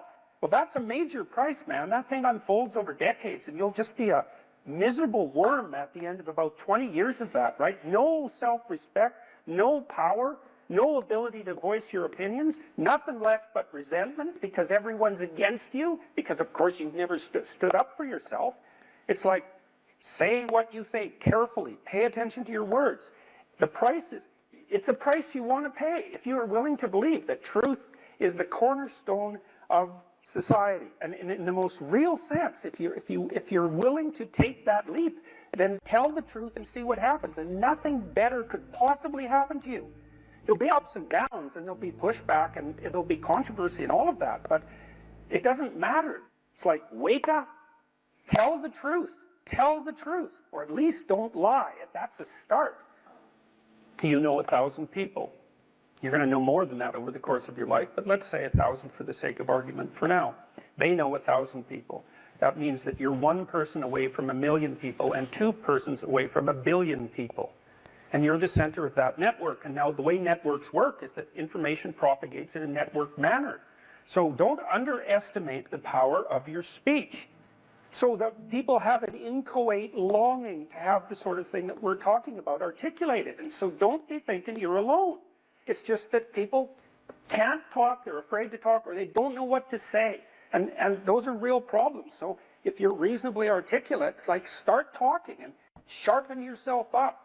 I mean, the enemy is a cloud. They're a cloud of gnats. They're only courageous in groups. They're only courageous in mobs. If you stand your ground and don't apologize and articulate things properly, they'll disperse around you like they're not even there.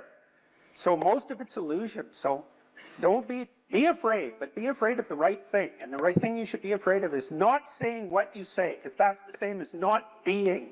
And here you are, suffering away. You might as well be at the same time. At least then there's something to you.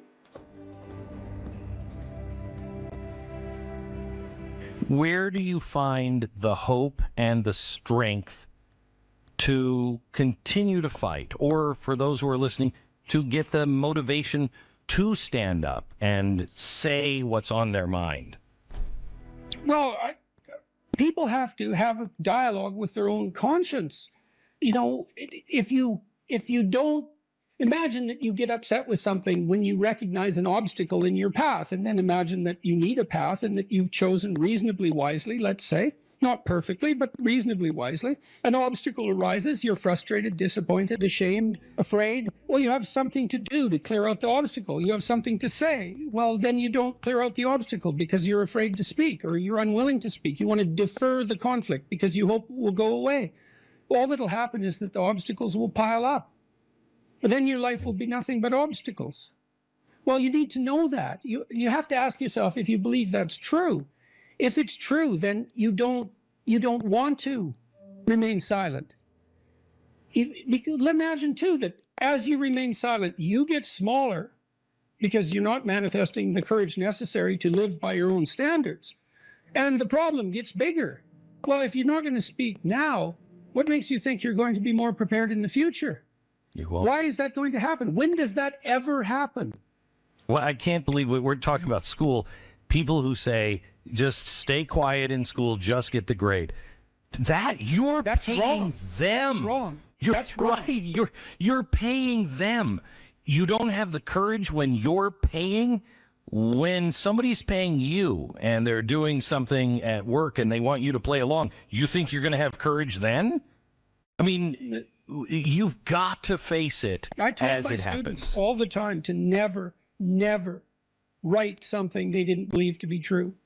And I know this as a psychologist too. You know, you might think I can get away with writing out something I don't believe for the grade and all, but there are studies of this sort of phenomenon. So imagine you have a viewpoint, and I measure that with a political attitudes questionnaire.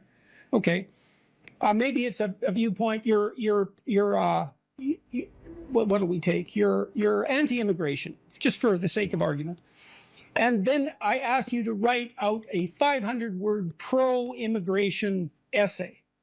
And then a week later, I give you the political questionnaire again. Now, I'm going to bury it in a bunch of other questionnaires, so you don't know what I'm measuring.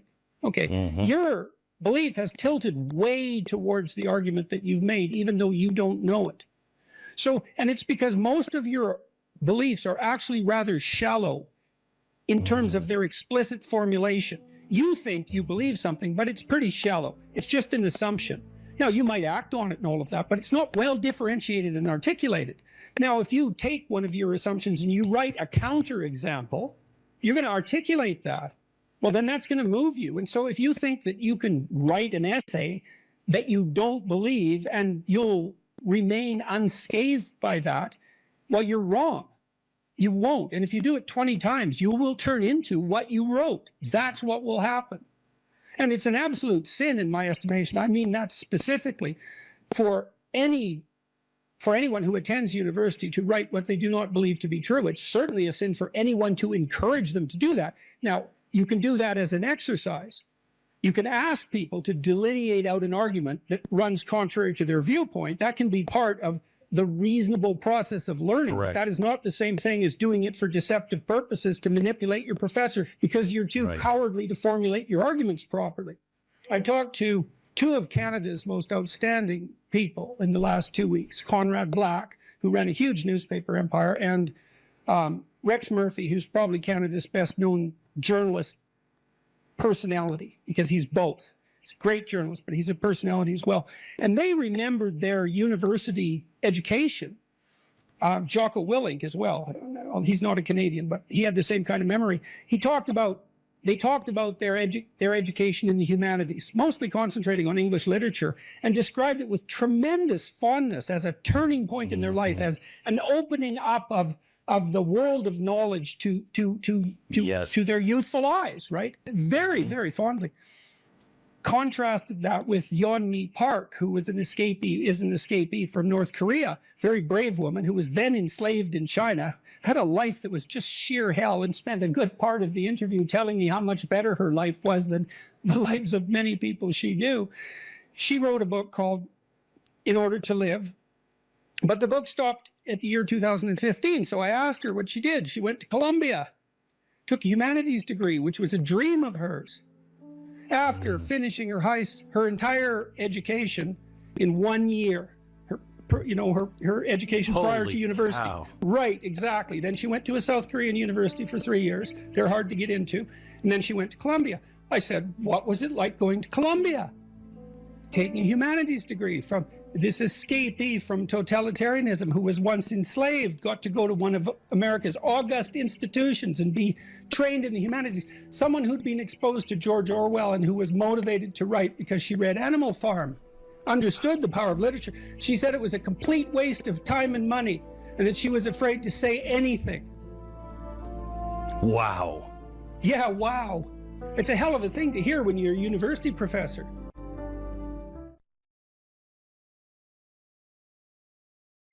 Let's say you want to become who you could be in the fullest sense. So let's say you're someone who's going to solve some serious problems. Okay, the first thing you have to do is admit to the seriousness of the problems. That's no joke. And so the first thing is just the terror of the problem itself. And that's enough to paralyze you, right? And that's the Hydra, that's the Gorgon with the head of snakes. It'll paralyze you and turn you to stone. That's the basilisk in the Harry Potter series. You look at it and it turns you to stone and lurks underneath everything, right? And it's malevolence and tragedy. And so there's that. And then the next is, well, you're going to take responsibility for that? You're really going to do that, are you? That's a hell of a load, man. And so it's daunting to even consider that. And then there's the discipline and responsibility that necessitates, which is also daunting. It's like, oh my God, the problem's that serious. I'm really going to have to get my act together in order to not contribute to it, much less solve it. And so the problem is terrible. And then the solution is daunting. But the upside of that is like, well, there isn't anything better to have than a problem that's worth solving, like that's really worth solving, right? And so the more of that you take on, the more you have a reason to get out of bed in the morning, no matter what. Like, I'm getting up, I'm trudging forward. Doesn't matter what I'm suffering from. I've got things that need to be done. They're necessary. And that gives you that sense of purpose that is the antidote to bitterness. Okay, well, let's say you want your life to be meaningful. It's like, okay, then what you do matters. It actually matters.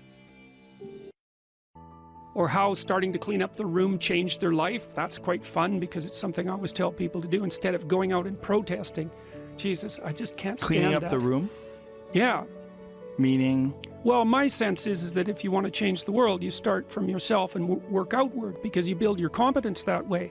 It's like, I don't know how you can go out and protest the structure of the entire economic system if you can't keep your room organized. Well, I made a video call, which was called Message to Millennials, where it was called How to Change the World Properly. A bit of on the pretentious side, I suppose, but I was trying to produce something that was a counterposition to this idea that what you should do is go out and fix up other people. You know, that's just not right. And there's a New Testament line about that, something about, you know, not worrying too much about the log in your neighbor's eye, or about the speck in your neighbor's eye when you have a log in your eye. What would the world be like if people stopped avoiding the things they knew they should do?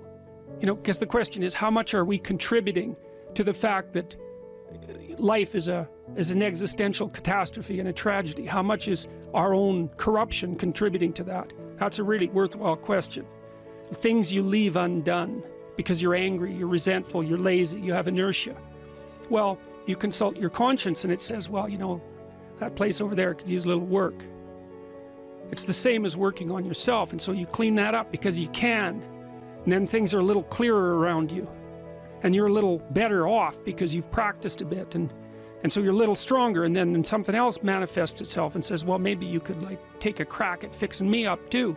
So you decide to do that, and then that gets a little bit more pristine, you know, and soon, and it's humble because you're not exceeding your domain of competence. You know, it's like, don't be fixing up the economy, 18-year-olds. You don't know anything about the economy. It's a massive, complex machine beyond anyone's understanding, and you mess with it at your peril. So, and can you even clean up your own room? No. Well, you should think about that. You should think about that. What could you do to improve yourself? Well, let's step one step backwards. The first question might be, why should you even bother improving yourself? And I think the answer to that is something like, so you don't suffer any more stupidly than you have to. And maybe so others don't have to either. It's something like that. You know, like there's a real injunction at the bottom of it. It's not some casual self-help doctrine. It's that if you don't organize yourself properly, you'll pay for it, and in a big way, and so will the people around you. Now, and you could say, well, I don't care about that, but that's actually not true. You actually do care about that, because if you're in pain, you will care about it. And so you do care about it, even if it's just that negative way, you know. It's very rare that you can find someone who's in excruciating pain who would ever say, well, it would be no better if I was out of this. It's sort of pain is one of those things that brings the idea that it would be better if it didn't exist along with it. It's incontrovertible.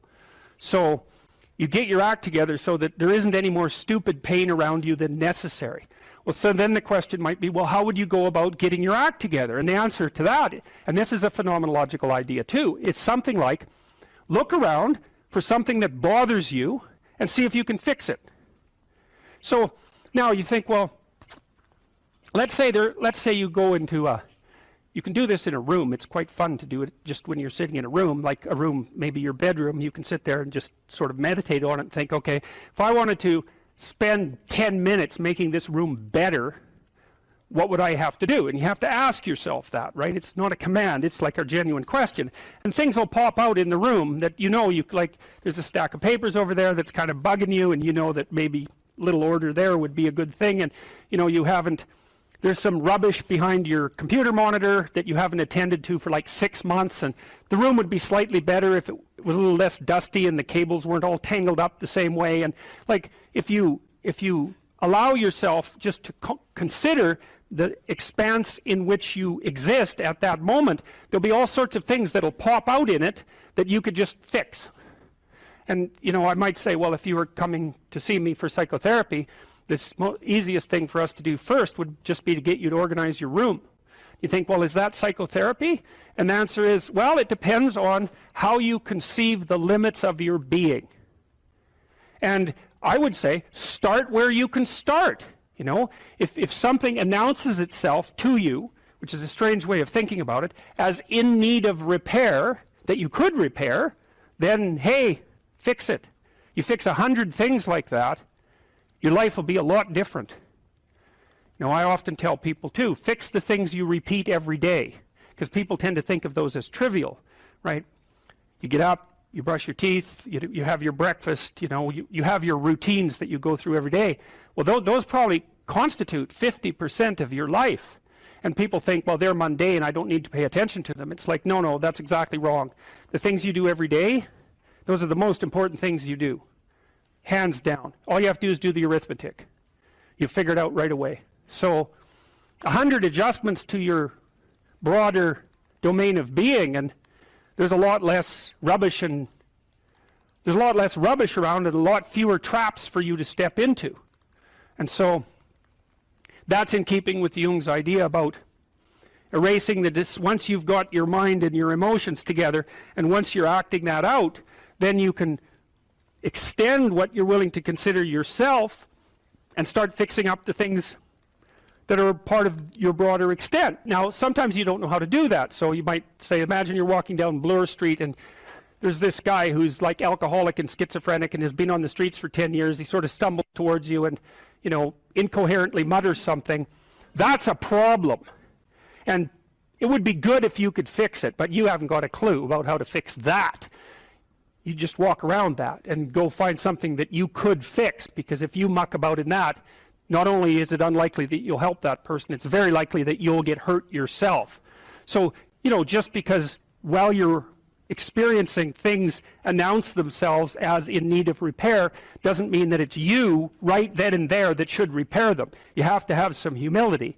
You know, you don't walk up to a helicopter that isn't working and just start tinkering away with it. You have to stay within your domain of competence. But most of the time, if people look at their lives, you know, it's a very interesting thing to do. I like the idea of the room, because you can do that at the drop of a hat. You know, you go back to where you live and sit down and think, okay, I'm going to make this place better for half an hour. What should I do?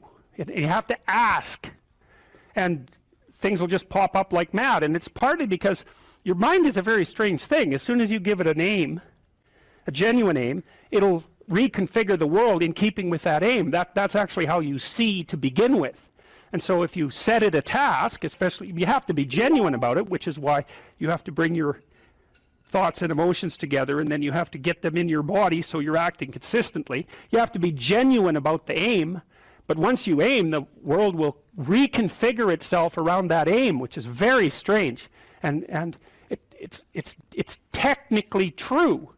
You know, the best example of that, you have all seen this video where you watch the basketballs being tossed back and forth between members of the white team versus the black team, and while you're doing that, a gorilla walks up into the middle of the video and you don't see it. It's like, you know, if you thought about that experiment for about 5 years, that would be about the right amount of time to spend thinking about it, because what it shows you is that you see what you aim at. And that, man, if you can get one thing through your head as a consequence of even being in university, that would be a good one. You see what you aim at. And so, because one inference you might draw from that is, be careful what you aim at, right? What you aim at determines the way the world manifests itself to you. And so if the world is manifesting itself in a very negative way, one thing to ask is, are you aiming at the right thing? Now, you know, I'm not trying to reduce everybody's problems to an improper aim. People get cut off at the knees for all sorts of reasons. You know, they get sick, they have accidents. There's a random element to being, that's for sure. And so you don't want to take anything, even that particular phrase, too far. You want to bind it with the fact that random things do happen to people, but it's still a great thing to ask. Here's some items, so you guys can do a quick big 5 on yourselves, and I'll tell you the upside and downside of it. So if you're orderly, you follow a schedule. How many of you follow a schedule? Okay. And how many of you don't? Okay, so one thing I would recommend is that you do. And I'll tell you why. Like, intelligence is a very good predictor of academic performance. And there's not a lot you can do about your intelligence. I mean, you can squander it, but it's very difficult to improve it. Conscientiousness, well, it's a trait too, so it's hard to work on, but we know that conscientious people get better grades, and it's reliable, and it's a powerful effect. And so if your time use is organized, then the probability that you're going to be successful is very high. So one of the things you might think about is make friends with a calendar, like Google Calendar or something like that. And I can tell you some tricks about that, because really it is important. Like, and I'm not kidding around about this. If you're low in conscientiousness, it's really going to trip you up as you walk through life. There's not very many advantages to it that I've been able to see, and I'm not assuming that just because you don't follow a schedule, you're low in conscientiousness, but it is one of the items that mark it. The advantage I've seen so far to being unconscientious is that if you become unemployed, it doesn't bother you as much. And I mean, that actually turns out to matter in some situations. So like, you know, if a big company has to shed 50% of its employees, it's the conscientious people are going to suffer themselves to death for it. And the unconscientious people, they're not going to care anyways, because they weren't working anyway. So it doesn't matter if they have a job or not. So here's one way of thinking about making use of a schedule. Often people are afraid of schedules because they think of them as a trap. You know, you make a schedule and it's like this little prison that you have to live inside, and you know, and all you're doing in your schedule is putting down things you have to do or should do, and so, you know, there's not a lot of fun in that. And so not only is it a trap or a prison, but it's kind of an unpleasant one. But a way to work with the schedule in a lot more sophisticated way is to think, well, I'm going to plan the next week, say, because you plan it day by day, but we'll take the week as the unit level of analysis and think, well, I'd like to plan a week I'd like to have. And then your schedule all of a sudden becomes a tool for increasing the quality of your life. And that's a whole different issue. You know, because you might think, what's the emotion that you suffer, assuming you suffer one of these emotions? If you have an essay that's due and you're not doing it, like, would you regard that as a pleasant emotion or unpleasant emotion? Okay, so do you think you can characterize the unpleasantness? Like, what kind of emotion is it? It's guilt, okay. Anything else? Frustration? Yeah, so you're sort of frustrated with yourself. Yeah, you need a slap, right? You think, I need a slap. So, okay, so guilt, anything else? Anxiety? Restlessness? So that's kind of an agitation. Yeah, it's because your body knows you should be doing something, but you know, you're not pointing it in the right direction, so it's shame? Is that reasonable? So, okay, so the reason I was asking you about that is because, you know, most of the negative emotions are associated with neuroticism, but some of them seem to be associated with conscientiousness. And the conscientious negative emotions seem to be guilt and shame, fundamentally. And so recent research, and really recent, I only got this paper like a week ago, I think it's about 4 months old, seem to indicate that conscientious people feel less guilt, but they're more guilt prone. So if they don't do something, that makes them guilty, but they organize their time so they are doing the things they're supposed to do, so then they don't feel guilty. So anyways, back to the schedule. So, all right, you think about your week and you think about your day, and you think, well, how would you improve the quality of a given day or a given week? Well, one of the ways of improving it is to not put yourself into the situation where there are things hanging over your head that you have to feel guilty and ashamed about, because that's a very unpleasant way of being. And you know, if you have an essay that's due in a week and you're procrastinating, then the fact that you have to do that essay can ruin the whole week. And even when you're doing something that's positive, hypothetically, it's kind of that horrible kind of positive that you experience when you know that you should be doing something else. And so that's when you end up watching YouTube videos about like dancing cats or something like that. You know, and it's at best it's a guilty pleasure. It's not a pleasure at all. You think like, what the hell am I doing watching videos of dancing cats, you know? But then you know that you're procrastinating, and that's low quality, very low quality existence. So if you use your schedule, you can think, okay, well, here's some times that I'm going to do this work. And then you can also sort of ask yourself about that when you're designing your schedule. Because you don't want to design a schedule like you're Adolf Hitler telling yourself what to do, you know, because you're not going to comply with it then. What you have to do if you're going to design a schedule is you have to ask yourself, all right, I'm going to set aside some time to study over the next week or to do this essay or whatever it is. How much time would I actually spend studying? An hour or two a day might be a worthwhile thing to schedule in, and I would say don't schedule in more than that to begin with, because then you'll fail and then you'll stop using the schedule.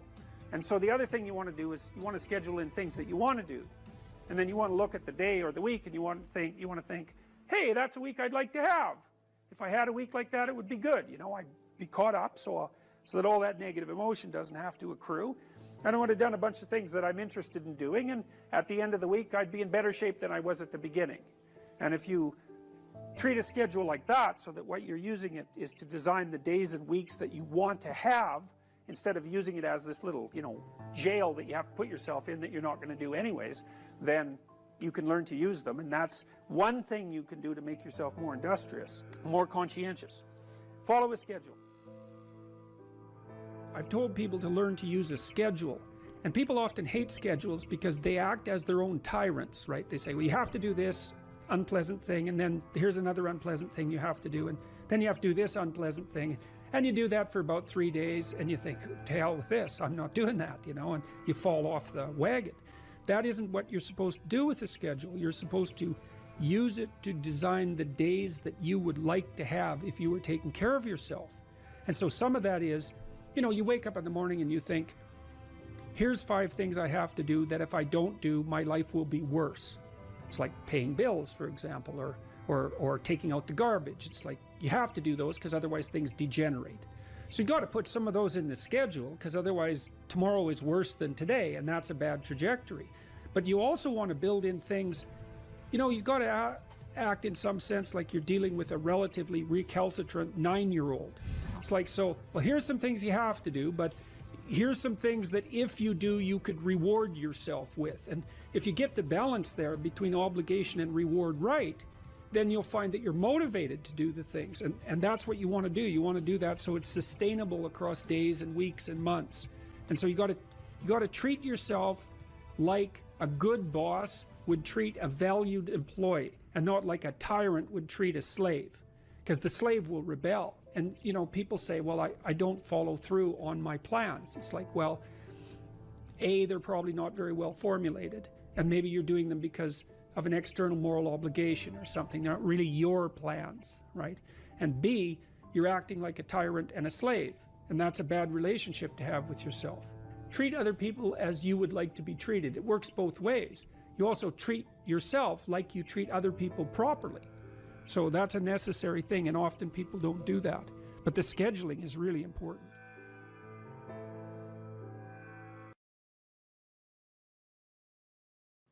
Young people always have a reason to be upset and cynical about the current state of affairs.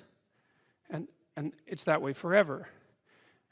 And so it's useful, I think, to consider such considerations or such conceptualizations as the patriarchy in that light, because it's an archetypal truth that the social structure is corrupt and incomplete. And what that means is that it's something that you have to contend with every moment in some sense of your life. It's a permanent fact of existence. And to be upset that the structures, the social structures, or even the biological structures within which we live are incomplete and imperfect, and to take that personally, that's the worst part of it. To take that personally is a misreading of the existential condition of humankind, because it's always the case that what you have been given and what you live in is degenerate and corrupt and in need of repair. And it's easier just to accept that, because there's also a positive element, and the positive element is, well, you've been granted something rather than nothing, and maybe you haven't been granted pure hell, because especially in a culture like ours where many things actually function quite well, so there's room for gratitude there. Even if it's a broken machine, it's not one that's completely devastated, and it's not absolutely hell-bent at every second on your misery and destruction. And it easily could be, because many societies are like that. And so the fact that we happen to live in one that isn't corrupt beyond imagining is something to be eternally grateful for. Well, so we live inside a damaged structure, and we also bear responsibility for that damage, because we don't do everything we can to constantly repair it. And you might say, well, that's actually one of the fundamental, people say, well, what's the meaning of life? What they really mean is, what's the positive meaning of life? Because as we've already discussed, the negative meanings of life are more or less self-evident. Well, the positive meaning of life is to be found in noting the state of lack of repair of the walled city that you inhabit, and then sallying forth to do something about that, to repair the breaches and to fix up the walls and to make the structure that you inhabit as secure and as productive as it possibly can be. And there's no shortage of opportunities to do that. You can do that in your own mind. You can do that in your own room. You can do that in your own household, in your local community. And maybe if you get good at doing it at all those levels, then you can start to look beyond that. And so there's challenges. That's the thing that's kind of interesting about this insufficient structure, is that it has a set of challenges built into it because of its insufficiency, and perhaps even because of its corrupt nature, that calls forth the potential response from you of heroic adventure. And the heroic adventure is to man the barricades and repair the city. And you can always do that. It doesn't matter what your personal circumstances are. There's always something that isn't right near you, isn't correct, isn't laid out properly, that you could just fix if you wanted to. And one of the things that we're going to talk about tonight is the idea that if you adopt an attitude that's like that, that the role that you should play is to make things better wherever you are, however you can, that what would actually happen would be that things would get better wherever you are in all sorts of ways, and that we've really, as a species, you might say, or maybe even as singular individuals, we've explored that rarely. It isn't something that's put forth as a proposition that often, and it's quite surprising to me. And you know, I had an interesting experience the other day. I went to the keg. I go there because I have food allergies, and they're very careful with people who have food allergies. And the waiter took me to the table, and he said that he had been watching my lectures, and that's a very common experience.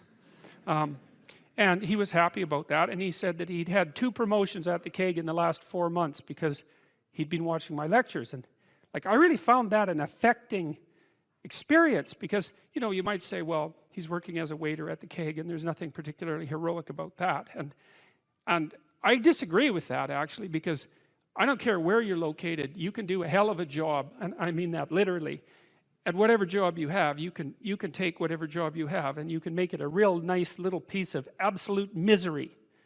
Or you can act like a civilized human being and notice that no matter where you are, there's a richness and a complexity that's completely inexhaustible right at hand. And then you can take that seriously, and you can say, well, I happen to be a waiter at the keg, and perhaps that's not what I expected, and he's a young guy, and perhaps that isn't where I want to end up, but it's not nothing. It's a rich environment, and I can make it a lot better if I want to. I can get along properly with my coworkers and not gossip behind their back, and I can treat my customers properly, and if an opportunity comes my way, I can take it, and I can see what happens. And so he said that's what he'd started doing, and that things were working out much better for him. He was in a much better job than he was 3 months ago, and 3 months, that's nothing, right? I mean, that's a nice trajectory. It's an uphill trajectory, and that's what you want, really. An uphill trajectory is actually even better than being somewhere good, as far as I'm concerned, because one of the things that really makes your life meaningful is the clear realization that you're headed somewhere better than you are now. And then it's even better if you also understand that there's a direct causal relationship between the things that you're doing and the steepness of that incline. And so I get a lot of letters from people like that, and they're most frequently young men, although not always. And they say, well, you know, I've been listening to these lectures, and I decided that I'm going to try to take responsibility for my life, and so I've started to stop doing all the stupid things that I know that are stupid, that I know I shouldn't be doing, and I've started doing some of the things that aren't stupid that I know I should be doing, which seems pretty obvious, really, if you think about it. But obvious though it may be, that isn't necessarily what people do. And then they write and say, you can't believe what difference that makes. And they're thrilled about it. And so I'm thrilled about it when I get letters like that, because I really don't experience anything as better than a letter like that or a message like that, because it's so good to see things that aren't so good replaced by something better. And I really do think it's an open question. I truly believe it's an open question to what degree we could make things better if that's what we actually aimed at doing. You know, in some of the stories that we've covered already, the story of Cain and Abel in particular is really an analysis of that problem, which is so remarkable. It occurs so early in this document. It's such a foundational story, and it basically says, well, there's 2 modes of being in the world, right? There's one where you adopt the responsibility for living properly, for being properly, and you make the sacrifices necessary for doing that, and then everything will flourish properly. And the other one is a pathway of resentment and bitterness and rejection and murder and genocide, and that just seems exactly right to me. And so if the positive path beckons, if you can actually see what it is, if you can lower yourself enough to see what it is. Carl Jung said once that modern people didn't see God because they didn't look low enough. It's a phrase I really, really like, because people denigrate the opportunities that are right in front of them. And there's no reason to do that, because what's right in front of you is the majesty of being. That's what's right in front of you. It's inexhaustibly complex and full of potential, and there's no reason to assume that wherever you happen to be isn't as good a starting place as anywhere else. Now, you know, I know some people have terrible, terrible lives. They're in situations that are absolutely unbearable. But I also do know that even situations like that can be made a hell of a lot worse by the worst kind of attitude, that's for sure.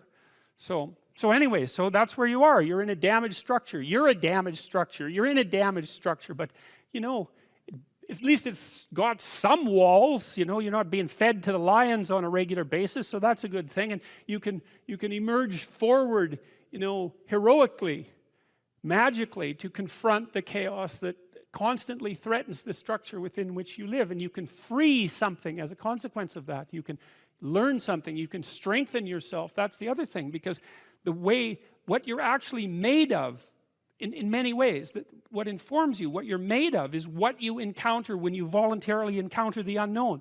And so the more you voluntarily encounter the unknown, the more you get made of, and the more you get made of, the more there is to you, and then the more you're good at encountering the unknown and restructuring order and calling forth proper order out of the potential of being. And God, you got to think, why wouldn't you do that, since you can do that? And it's an endless mystery. You know, I think part of it is that people, well, it's also encapsulated to some degree in the story of Adam and Eve, because what happens to Adam is when he becomes self-conscious, right?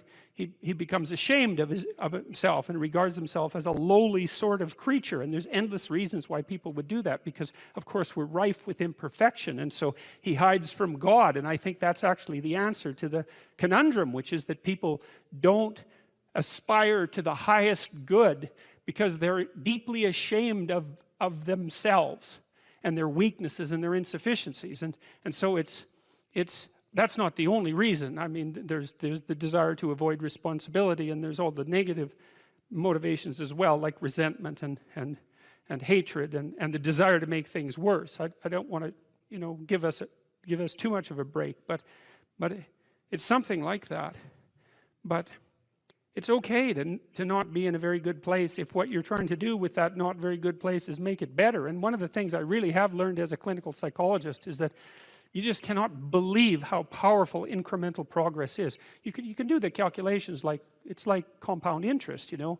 If you make your life 0.1% better a week, man, in 2 or 3 years, you're in such a better place than you were that it isn't even like the same domain. And if you keep that up for 10 years or 20 years, you know, especially if you're young and you start early, you start to straighten yourself out and fix the things that you can fix.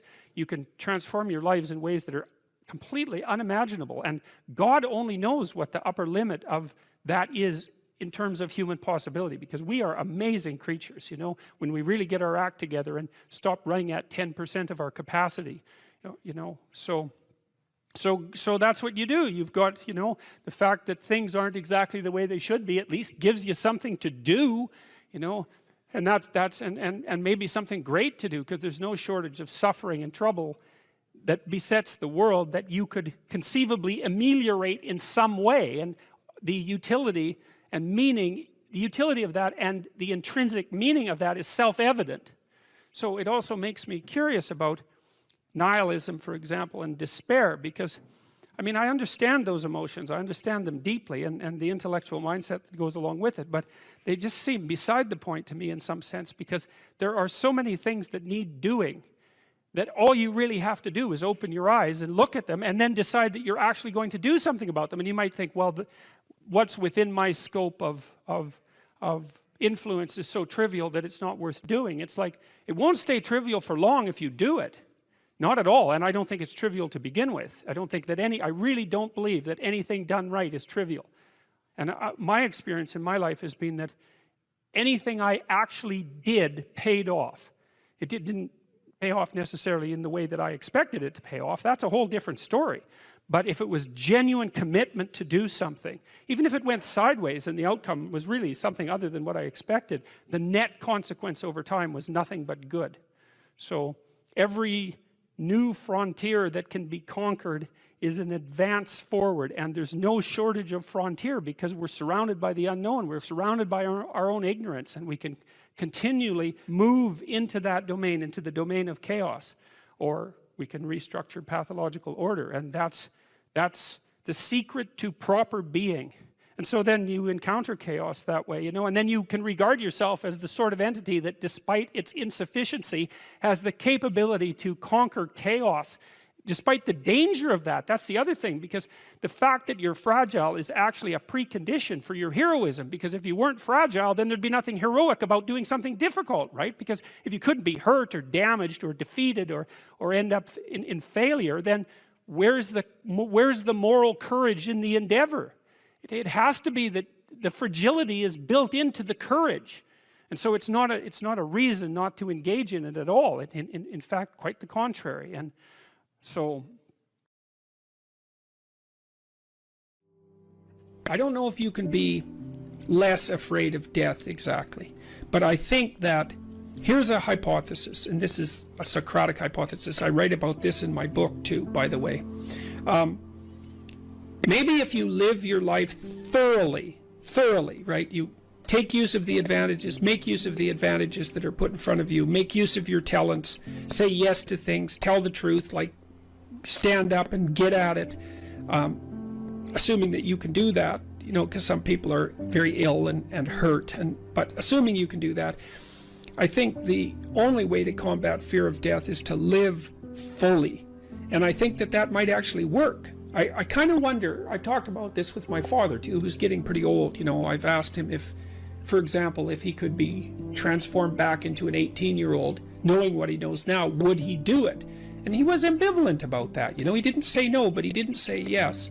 And we talked about this idea that if you lived your life fully, you know, maybe that would be good enough. Because, you know, I loved having kids, but I don't feel that I would have kids again, you know, because in some sense I've already done that.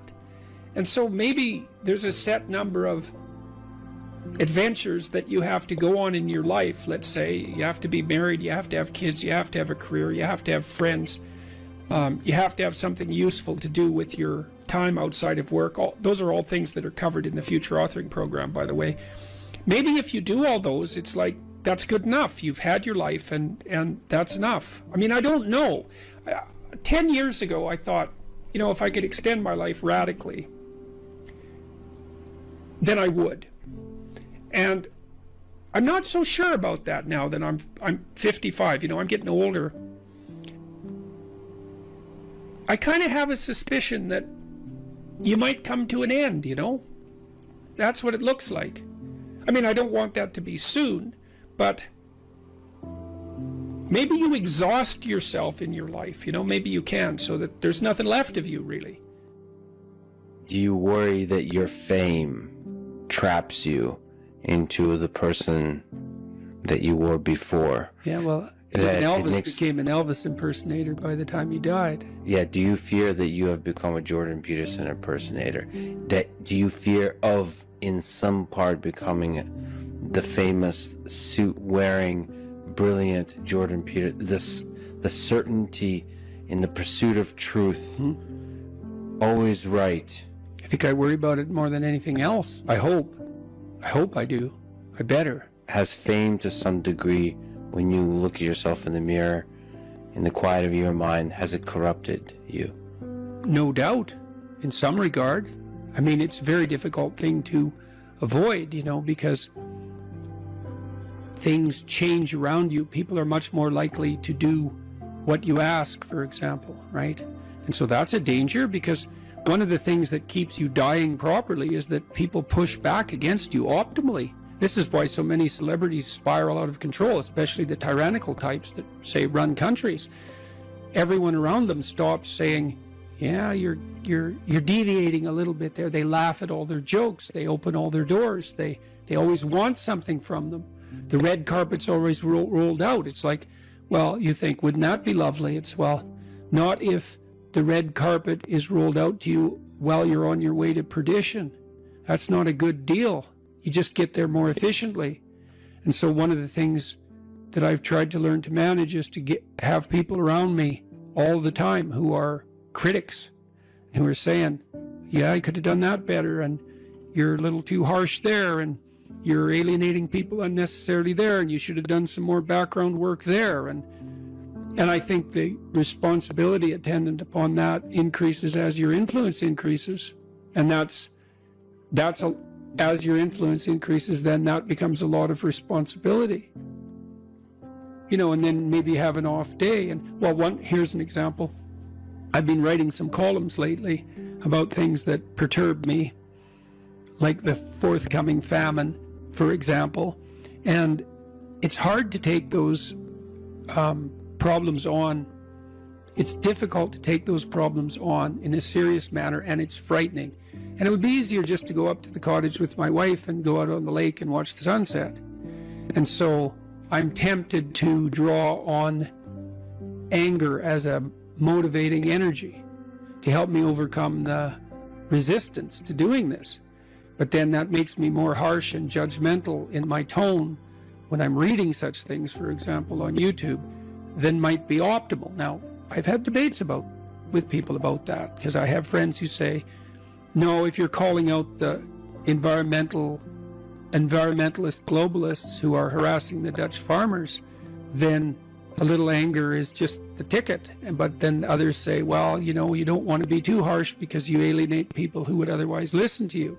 It's like, that's a hard balance to get right. But also maybe anger hardens your mind to where you don't notice the subtle, quiet beauty of the world. The quiet love that's always there, that permeates everything. Sometimes you can become deeply cynical about the world if it's the Nietzsche thing. Yeah. Battle not with monsters, lest ye become a monster. Yeah. And if you gaze into the abyss gazes also into you. Right. But I would say, bring it on.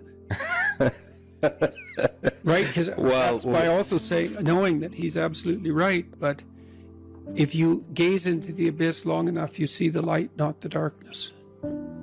Are you sure about that? I'm betting my life on it. Yeah, that's a heck of a bet. Well, that's... Because it might distort your mind to where all you see... is abyss. Is abyss. Yeah. Is the evil in this world. Well, then I would say you haven't looked long enough. You know, that's back to the... You're just a limited... the swords, the flaming swords. It's like... So I said the whole story of Christ was prefigured in that image. It's like the story of Christ, psychologically, is radical acceptance of the worst possible tragedy. That's what it means. That's what the crucifix means. Psychologically, it's like gaze upon that which you are most afraid of. But that story doesn't end there, because in the story, it has to be a voluntary journey to hell. And maybe that's true for everyone. There is no more terrifying idea than that, by definition. And so then, well, do you gaze upon that? Well, who knows? Who knows? How often do you gaze upon death, your own? How often do you remind yourself that this ride ends? Personally? Personally. All the time. Because you, as a deep thinker and philosopher, it's easy to start philosophizing and forgetting that you might die today. The angel of death sits on every word. How's that? How often do you actually consciously... All the time. Notice the angel? All the time. I think it's one of the things that made me peculiar. When I was in graduate school, you know, I thought about, I had the thought of death in my mind all the time. And I noticed that many of the people that I was with, these were people I admired fine. That wasn't part of their character, but it was definitely part of mine. I'd wake up every morning. This happened for years. Think, time's short, get at it. Time's short, get at it. There's things to do. And so that was always, it's still there. And it's still there with, I would say, and it's unbearable in some sense. Are you afraid of it? Like what's Afraid your of death? relationship? Yeah. You know, I was ready to die a year ago. And not casually. I had people I loved, you know. So no, I'm not very worried about me. But I'm very worried about making a mistake. Yeah. I heard Elon Musk talk about that a couple of months ago. It was really a striking moment. Someone asked him about death, and he said, just offhand, and then went on with the conversation. He said, that'd be a relief. And then he went on with the conversation. And I thought, well, you know, he's got a lot of weight on his shoulders. I'm sure that part of him thinks, it'd be easier just if this wasn't here at all.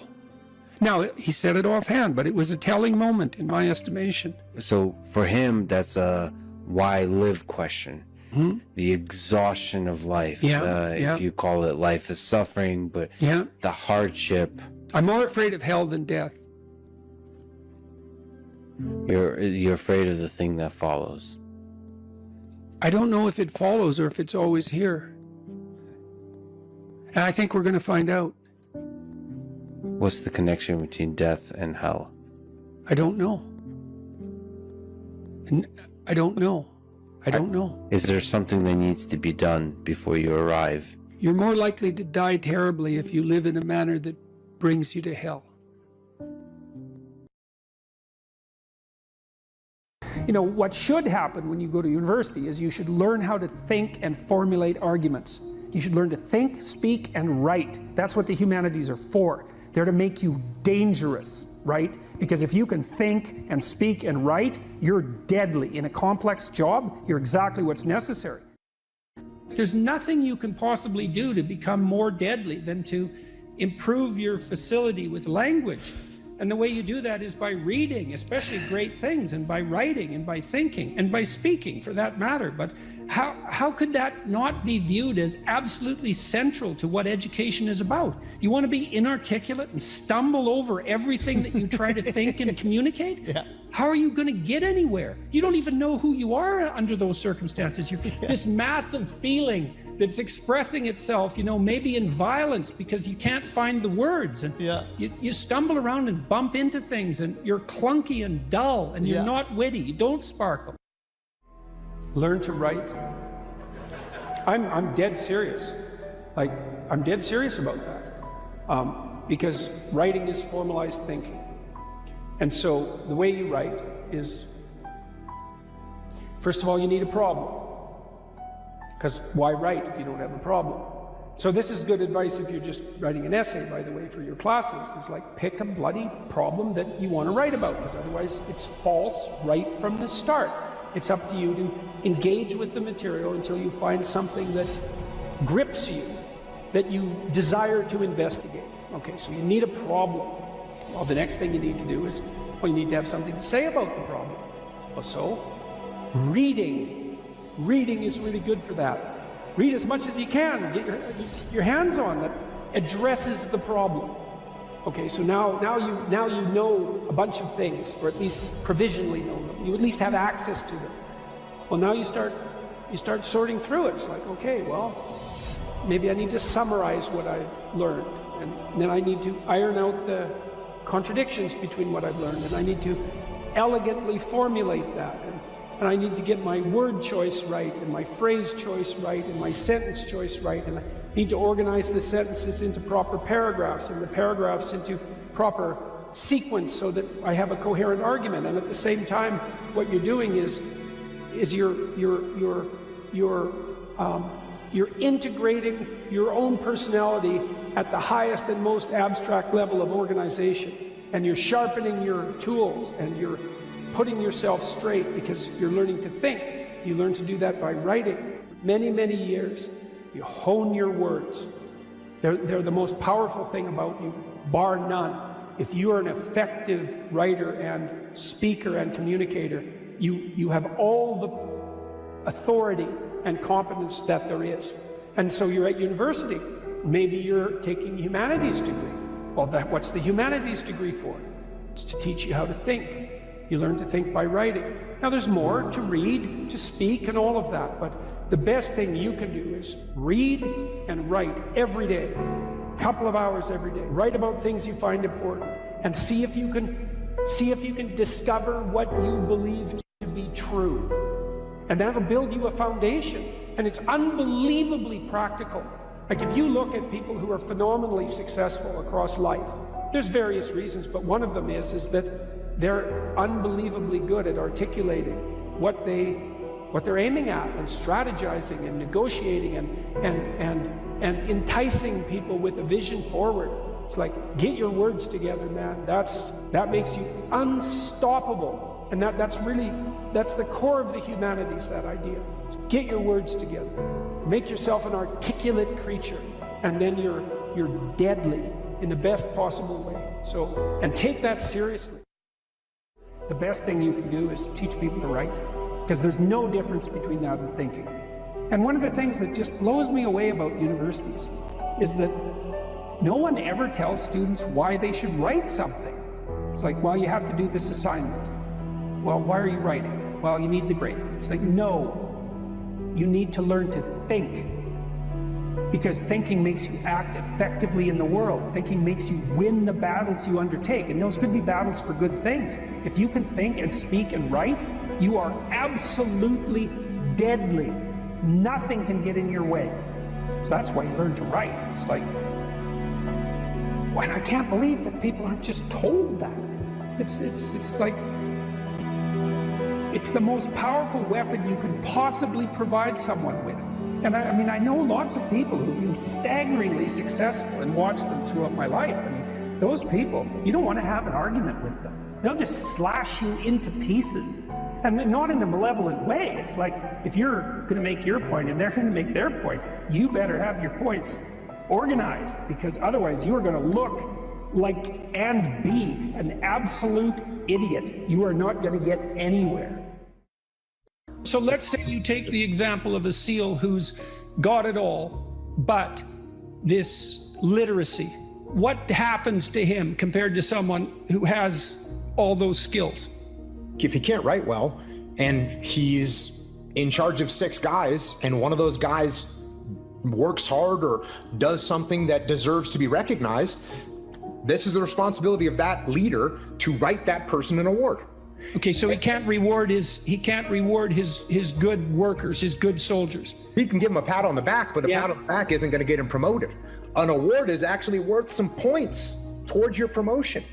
And the people that are on that board that are giving that reward, they're never going to meet that leader, and they're definitely not going to meet that guy. There's no bias. It's based on this piece of paper that you hand in. You hand in this piece of paper, they read the piece of paper, and they say award approved or award not approved. Mm-hmm. Or you want to do a mission and you send that up the chain of command, and it's the same thing. It gets to a certain point where they're just looking at it and reading and trying to decipher this pile of junk that you put together. And by the way, if I'm in charge and Jordan sends me a concept of operations that doesn't make any sense, why would I possibly let you go out and execute an operation that I can't even understand what it is you're trying to do?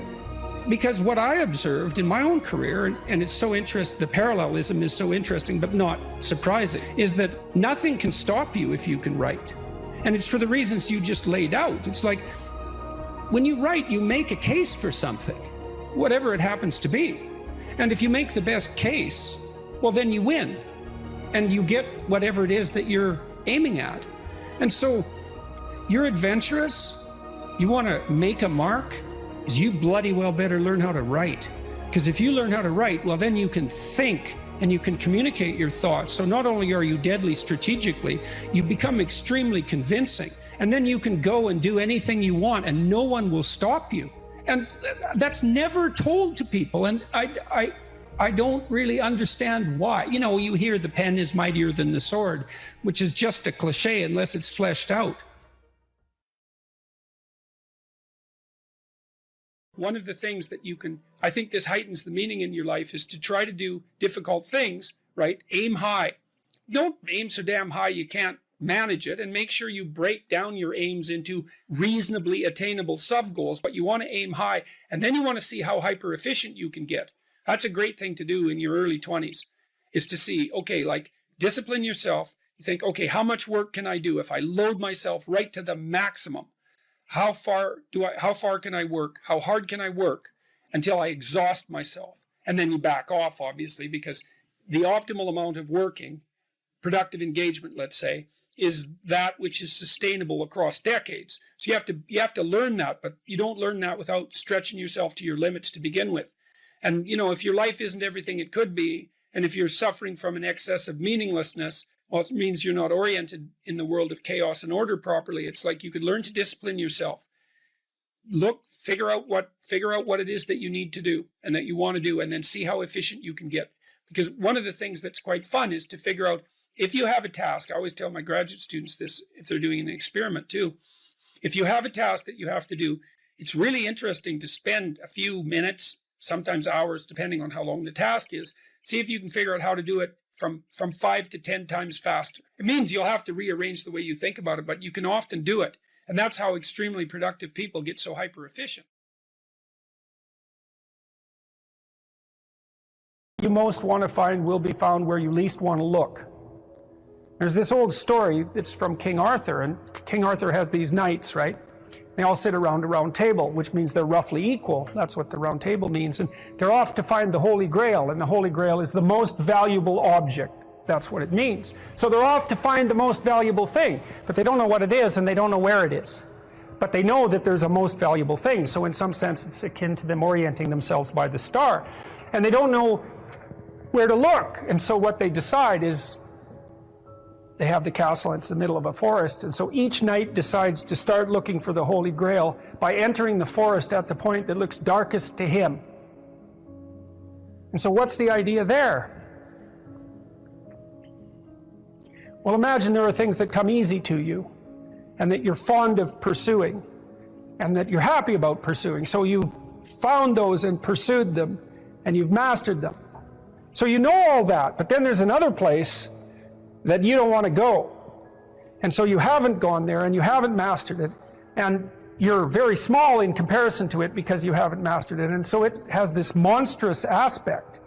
If what you're doing isn't working, it's where you haven't gone that you need to go. And so I can give you another example of this. So let's say you're an agreeable person. And so you don't like conflict and you won't stand up for yourself. And you regard anger and the proclivity to provoke and to engage in conflict as something that's positively terrible. It's not only that you're not good at it, it's actually that it's wrong. So that's where you have to go if you're going to learn how to stand up for yourself. And imagine that you're afraid. Maybe you have something like agoraphobia. So there's a whole bunch of things that you're afraid of, and you don't want to go there. But if you want to put yourself together, then that's exactly where you have to go. And so it's frequently the case that what you want to find is to be found where you least want to find it. And that idea is echoed in the prominent stories of dragons and gold. It's exactly the same idea. The dragon is this terrible thing. It's this terrible predatory thing that lives forever and is very, very wise. And it lives underground, and it'll kill you. It'll burn you up in a second. But it hoards gold. And so you have to go there into the dragon's lair if you're going to get the gold. And that's a representation of people's paradoxical relationship with reality. It's like you have to go out there and confront it in order to incorporate what it has to offer to you. But the probability that that's going to be intensely dangerous and push you right to the limit, first of all, those are actually the same thing. If it didn't push you to the limit, you wouldn't gain anything valuable from it. So you don't get one without the other. You don't get the gold without the dragon. That's a very strange, very, very strange idea. But it seems to be accurate. So all of that's lurking underneath this, in this imagery of the whale. Now, the whale, you can think of the story of Jonah. What happens with Jonah is that, roughly speaking, he's a prophet, and God tells him that he has to go to this city and straighten it out because it's veered off the path and it's heading towards doom. And Jonah thinks, I'm not going to that city to tell those people anything like that because they're not going to be very happy with me just showing up there and telling them, everything they're doing wrong. And so he hops on a boat and tries to get out of there. And then God conjures up this huge storm and the boat is about to be swamped. And Jonah admits that it's actually his fault because God's upset with him because he got this direct command to go straighten out the city and he ran off. And so they're not happy about this, but they throw Jonah overboard and the sea's calm. And great fish comes up, a whale, and swallows him. And then he's down in the fish for 3 days and it throws him up on the dry land. And then he's learned his lesson by that time and he goes off to pursue his proper destiny. So that's echoed in this story as well. That if you don't follow the pathway that you're supposed to follow, the seas will become stormy for you and something will come up and pull you down and you'll be in a terrible place for some length of time till you learn your lesson. And if you're lucky, you'll get spit back up on shore and then you can go do what you should do. Well, that's not a lesson that anybody needs to have interpreted. I think everybody understands that.